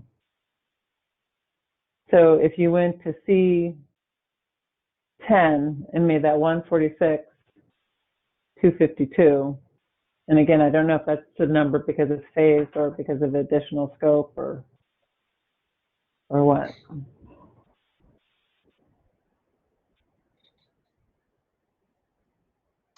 Judith, you want to try that so we could see what happens? Okay, so for the Broadway? On C10 Broadway, you would put in 146,252. The 181? Actually, okay, I guess we would be taking that out of the, actually, I'm sorry, in the budgeted reserve, you would put in 69,612. 69? 612. And that would be their whole project. They would be fully funded. And that would leave you 100,000 in the budget reserve still to allocate. And you could do another 10,000 to Grace Church, or you could give, we've got the museum. I agree, the museum's tough because they've been awarded so richly so many times, but it does seem to me that this one's particularly timely, and maybe it's given with a caveat of, don't come back for a few years. But they are, the collection is getting funded. It's just the alarm system that's not. That's right. Oh, that's right. Okay.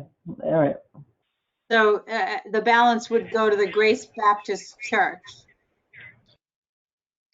which, they requested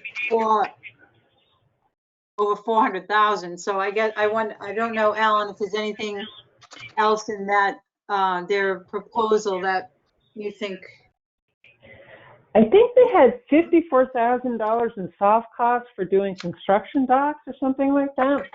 Well, But that item seemed to A be and more about an interior fit out.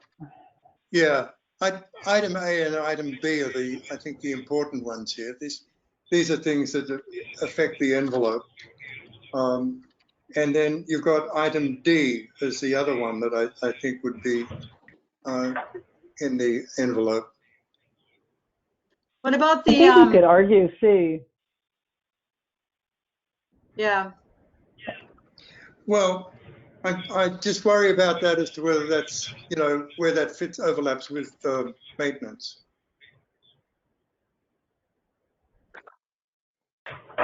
what about the item H, the lower level social hall dining room? I don't exactly know what they're trying to do here. I don't either. They've got a change of grade, and they use this lower level. They're trying to make the lower level more accessible. Okay. And they have some videos on their Facebook page. It's pretty impressive the way they try to like feed 300 families and get all this food down through this chute into the lower level. And but I don't know if that's really a historic preservation. That seems to be more of a, a building improvement. And it's not access either, really. It does give them ADA access that they don't currently have.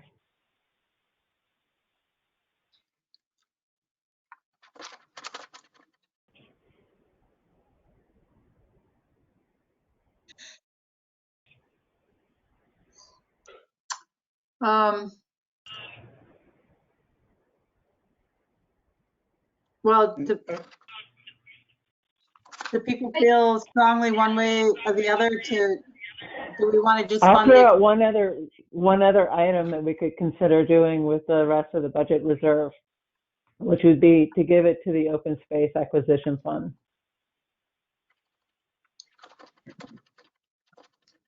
This is Amelia, if I may. It was Hi, noted this is earlier that all of these have already been reviewed by the city lawyers, so there's a real concern about whether the gutters are eligible cost. Has that not already been vetted?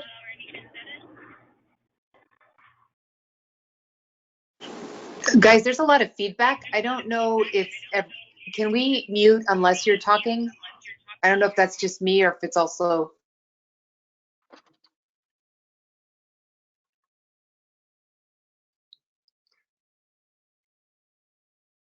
Well, for my way of thinking, if you're looking at the budgeted reserve, think about item A, B, and D in the Grace Church. They're all things that affect the envelope. Some of the other things I think are contentious. I'd like to investigate item C. I don't believe E and L would be appropriate because when I saw the doors, I thought they were in reasonable condition. And this isn't sort of a cookie jar for everybody just to dip into. This is serious historic preservation. And I think these three items, if we're looking at it, then these are essential items at this point in time that I can identify. And I would agree to put the balance into the open space. Hi, this is Tatiana. I'm very open to putting at least some of the budget into the open space. My only question is, do we want to keep some of it aside for emergency funding if one of the construction projects goes over budget or somebody needs to come back to us because they've gone over the budgeted reserve for some reason? Not the budgeted reserve, the contingency fund. Well, I think that makes sense from a practical perspective, Tatiana, because it would be in the budgeted reserve and accessible, whereas if it was taken out and put into the open space fund, then it wouldn't be accessible for other things that we might need. So, and that could come across from a number of things from the Healy Street tot lot as well. So What has happened in the past? In the past, my recollection, I guess nobody was here in the past really, but what my recollection was that we always spent out the money. Is there money given halfway through the cycle, or because I don't remember having money left over, but I do know that people have come to us from time to time for emergency. Do we know historically? No, but if there's funds left over, they do roll over into the next year. That was part of it, I remember very clearly. I think Louisa's point may have been, if I can, that in the past, not having the past year's funds reserved for emergency applications has not precluded us from allocating those funds in an emergency basis in the future year. So I think that I think was Louisa's point. So I would be in favor also of allocating those to the open space fund with the understanding that if someone did need to come before us on an emergency basis, that we would do what we have done in the past, which I believe is to sort of pre-allocate funds from that year's funding cycle for those projects. Is that correct? Yeah, so that's what I was asking, and I'm really asking Alan and Judith, because my recollection is in the past when we voted, we have allocated all the funds, but then we have gotten these. So how does that work? Well, Yeah, absolutely. That's true. I mean, in the past, all the funds have been allocated because, as you can imagine, the applications are usually more than even the funds available. But also what I wanted to say is, I mean, it depends. It's not cast in stone that everything has to be spent. It depends on the committee. Like if you feel you want to put some money in the reserve, that's fine. But I feel like, Louisa and Amelia have said, the open space, I think, fund is also very important. But it depends really on the committee. The committee decides. So what was decided this year may not be the same as what would be decided, next year. Well, what about if we put in, increase the request by 100% and gave 100,000 and then left 50,000 in the budgeted reserves? But the budgeted reserve, we have to take out that 38,921 from the preservation. So, for example, we have to divide one of the other line items so that we balance out. Oh, right. You're right. 38. Right. So it's still 38,921. Yeah. So you have 60. 60.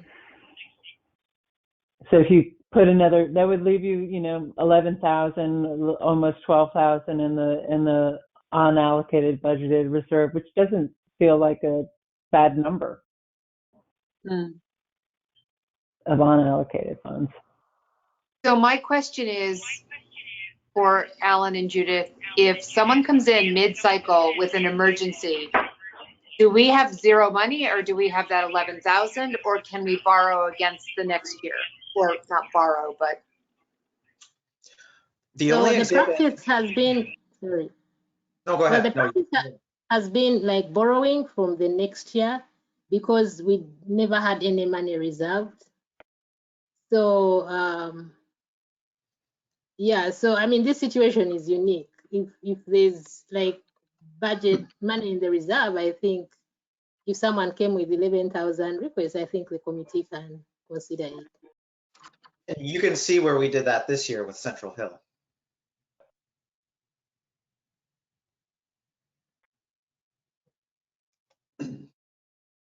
So I have another question about a potential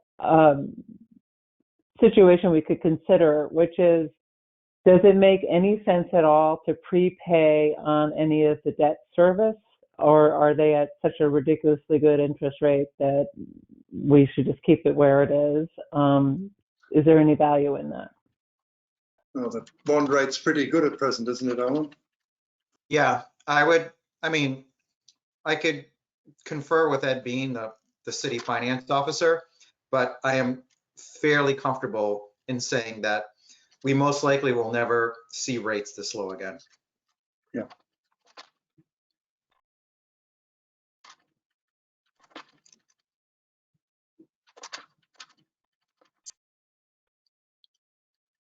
So sort of separate. And the budgeted reserve, I'm sorry, the budgeted reserve, a lot of that was because we had the CPA allocation came in late last year and we wanted to, and we got it allocated this year, right? Oh, it became available this year. Correct? Yes, quite a bit of it did. So when we were having those conversations last year, didn't we say that if any money came in that we wanted to try to put most of it towards open space? So That's right, Jane. That's yeah, right. so I'm thinking maybe, you know, we should put the whole 61 into the 50. So last And- year when we were deciding, there was we didn't give as much money as we wanted to. And what we said is, if there's extra money, then we'll put it into the acquisition fund. You're right. Yeah.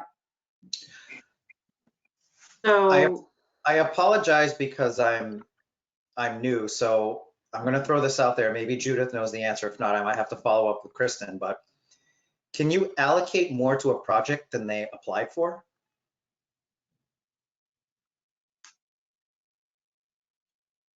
Well, why would you do that? Well, Are you so the adding open the space, 61 to the 50, or did I misunderstand? no, but the acquisition fund, I think, if I'm not mistaken, asks for 50 or any more if we can give it. Because the acquisition fund is not a project that has a set number on it, but an accumulating bank account. Yeah, I think Eileen would be the best person to guide us on this question because the application, like you said, Alan, is for 50,000. So I'm not sure if we can. I'm sorry to get stuck on semantics, but I mean, I don't know that you can award more than something that was applied for. I mean, what might. It's not an application in that there's a budget that we're meeting to. It's a rolling fund that you're constantly adding to. So there isn't. Understood. And in the application, correct me if I'm wrong, but there is language about if there's any additional.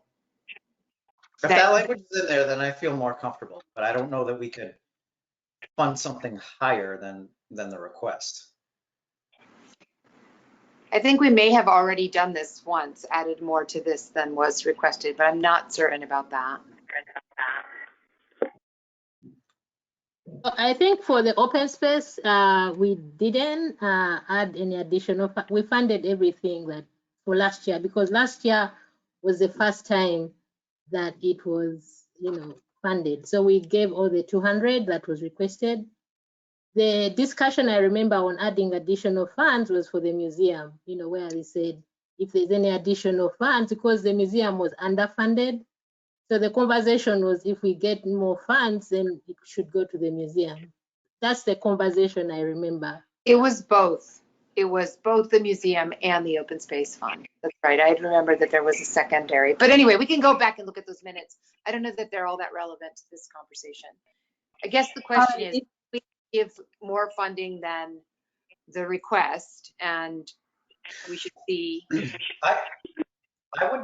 I would hesitate to do that at this meeting because if you leave it in budgeted reserve, we can always just come back in a future meeting and then just vote it to the acquisition fund if we want to.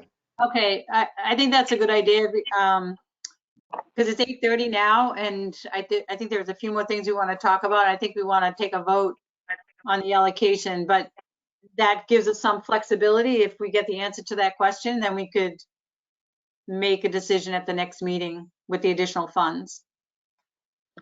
So does someone want to make a motion to approve the recommended funding as described in this spreadsheet? I just want to make a quick comment for the record, I guess, before we vote that, I think that the Winter Hill property, that's clearly a church, a religious institution. I think someone else had said it was a nonprofit. But from what I read and looked at their website, they're primarily a religious institution that also does do community service and things like that. I don't know if that affects legally whether they're eligible or if they still pass the the Acton ruling. But I just want to put that out there so that that's clear whether or not they're a religious institution and whether they can be funded. But the applicant is not the church. I think that's the key here. The applicant is Vida Real Evangelical Center. Well, And so Vida Real is a church. I mean, their website says they are a church. So. It is a church, but I believe that the Acton decision was a situation in which the money was being used to preserve a religious artifact. And the argument here, and Judith, I'm sure you had conversations with Eileen, is that the building itself is a church. It serves other functions, and the money is being spent on preserving the building itself and not the religious component of it. Again, Eileen had to vet these, so I don't think they would get to this point if they were not eligible. Judith, can you confirm that? Yes, Eileen did, and I think Alan also made the clarification.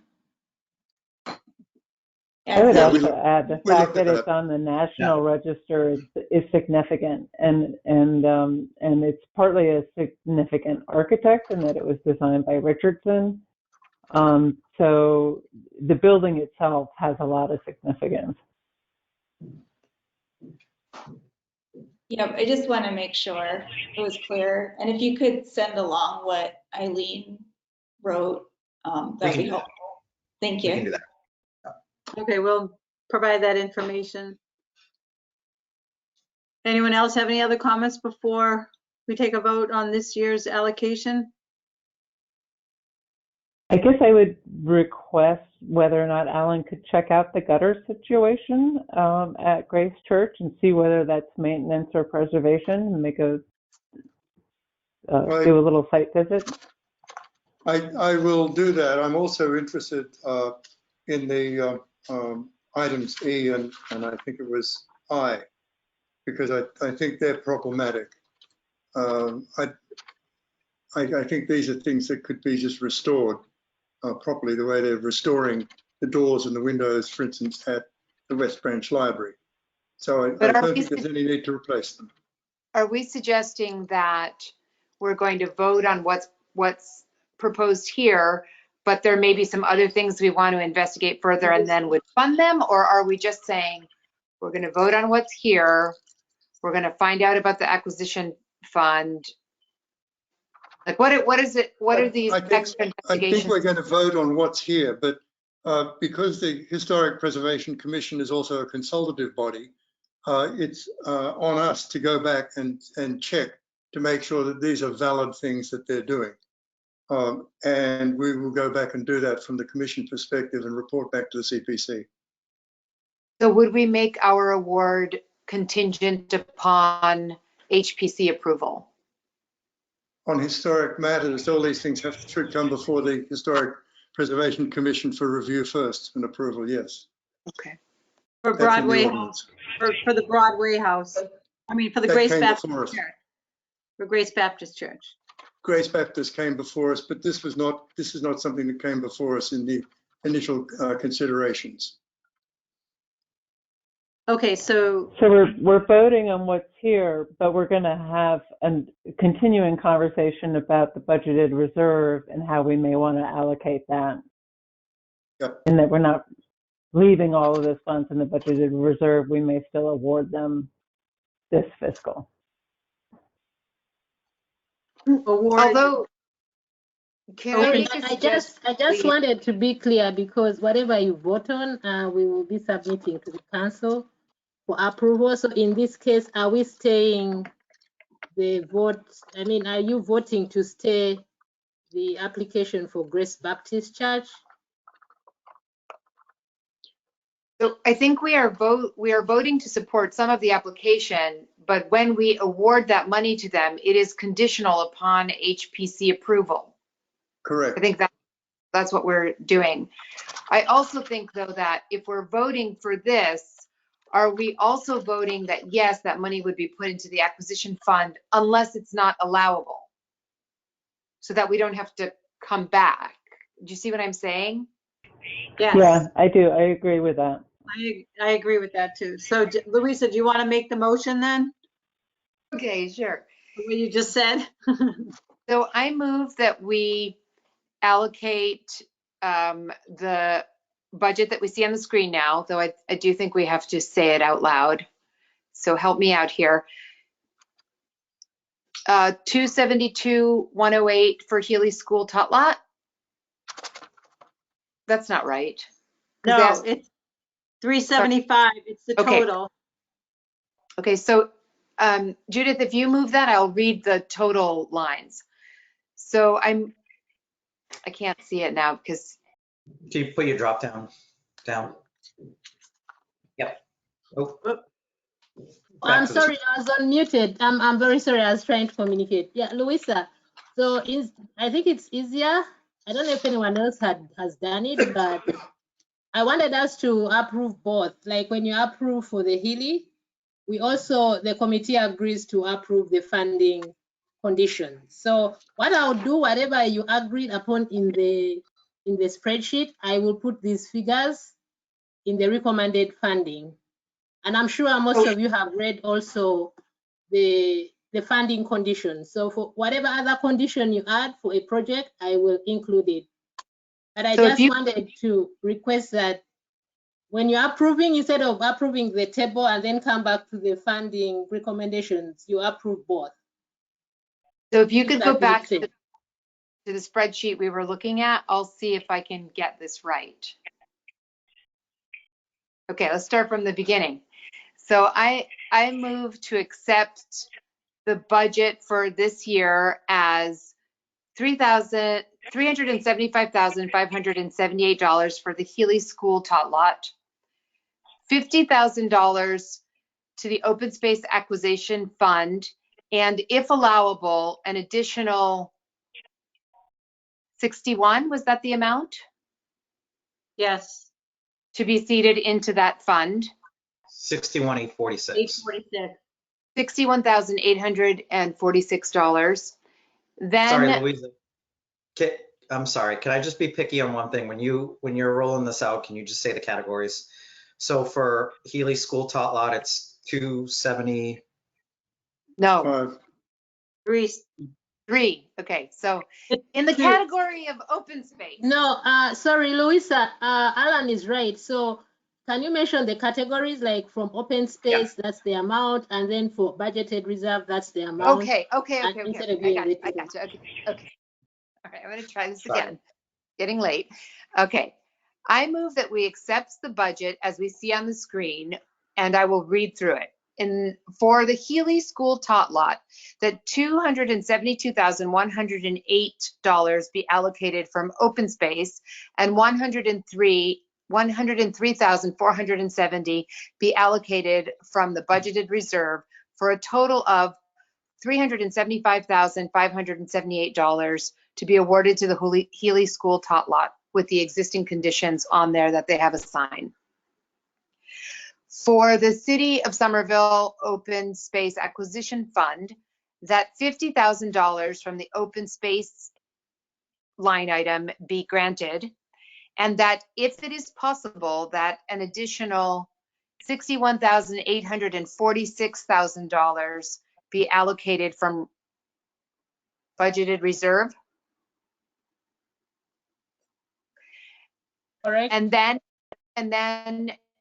for Broadway House, that from historic preservation, $76,670 be granted, and from the budgeted reserve, $69,612,000 be granted, for a total of $146,282,000.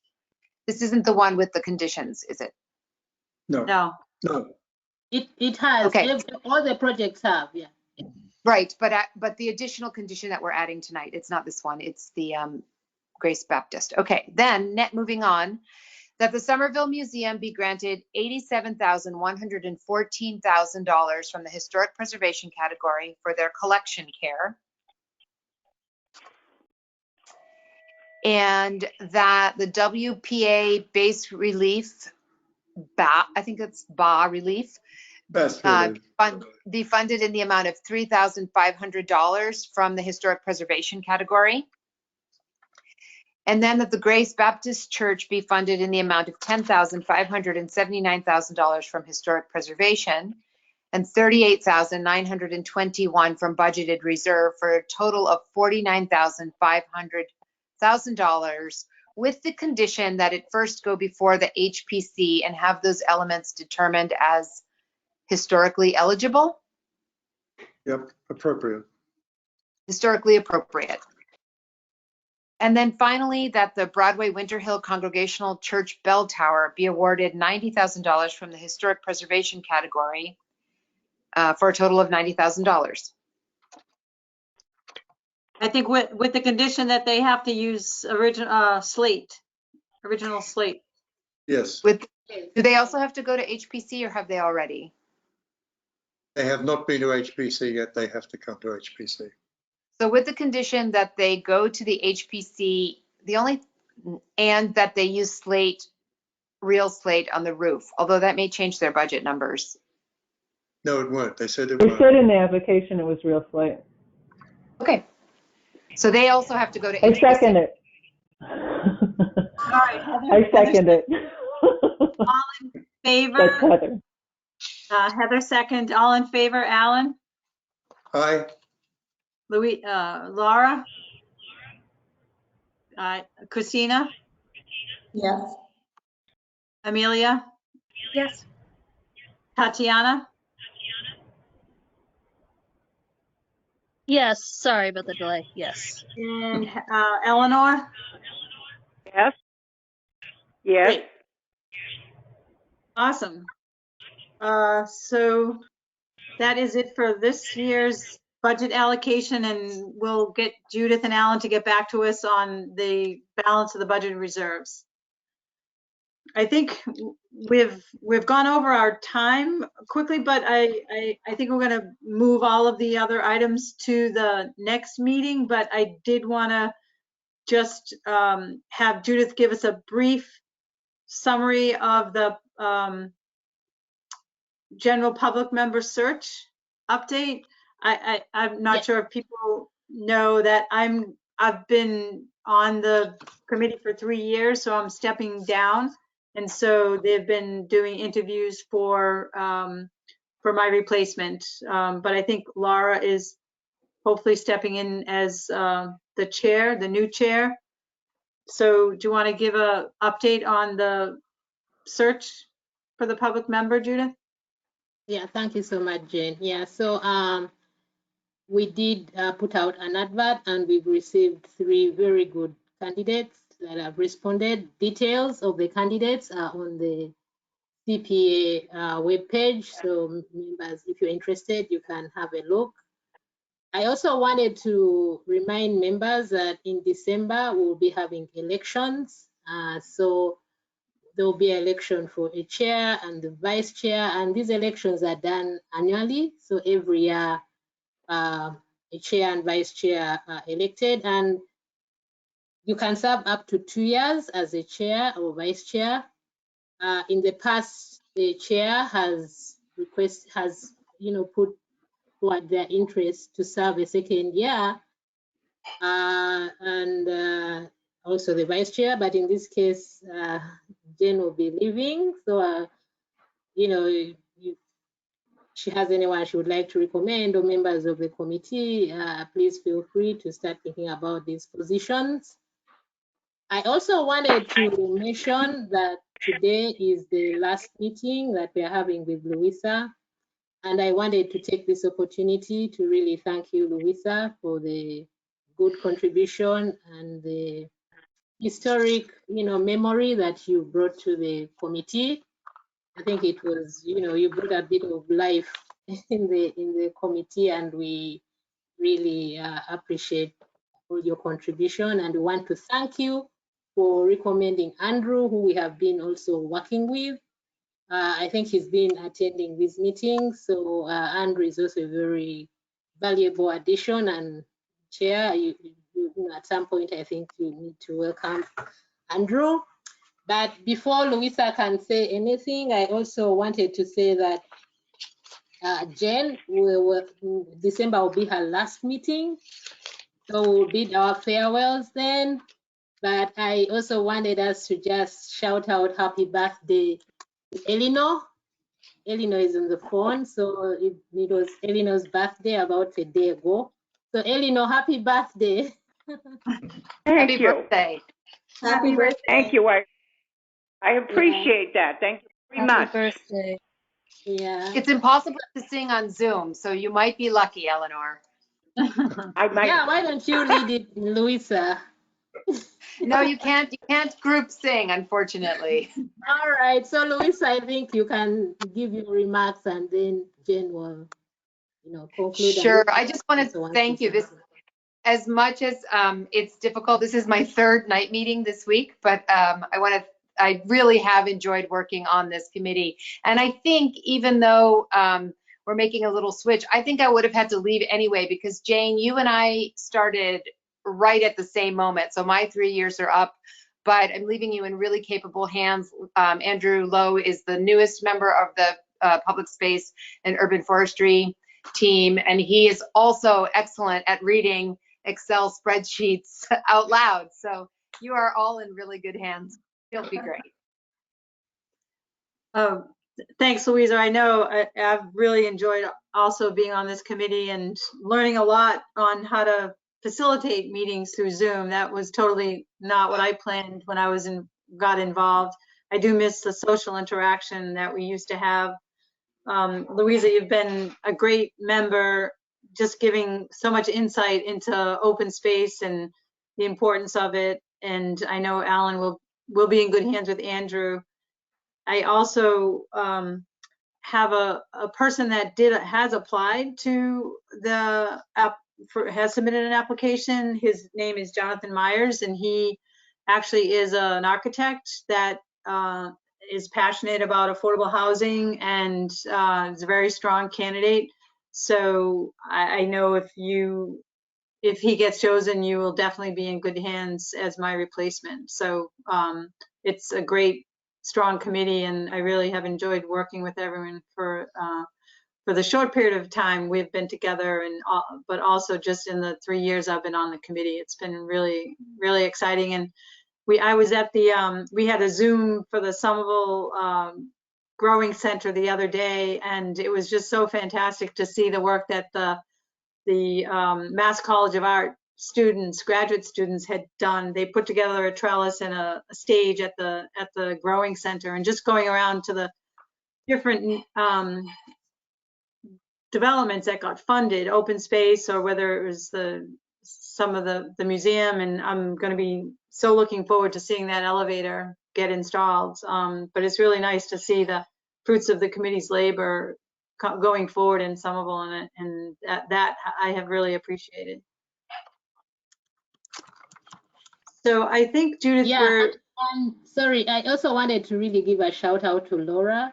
So as you know, we did submit our proposal to the TAF CDP field project, and we were successful. Really, Laura put in a lot of, her time in writing and reviewing the proposal, and we made a presentation today, and hopefully we'll get students next year to help us with the CPA program evaluation. So thanks, Laura. Yeah, thank you, Laura, and thank you so much for helping being vice chair. I know you've picked up a lot where if I wasn't able to attend, or your skills in grant writing and editing on applications has been very valuable. So really appreciate that too, and glad you're still on the committee. Sure.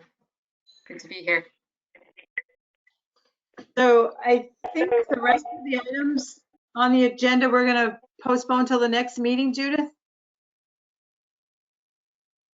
Yes. Okay. So then I think we will adjourn this meeting unless there's any other comments. I move to adjourn this meeting. Lisa, your final act as committee member. Does anyone second the motion? Somebody did. I will. I think somebody already did it. Laura seconds. All right, the meeting is adjourned at 8:49 p.m. And we'll see folks in December. And again, Louisa, thank you so much. Really Thank you, enjoyed working with you. Thank you. Thank you, Jane. Back at you. Bye, everyone. Thank you so much. Bye.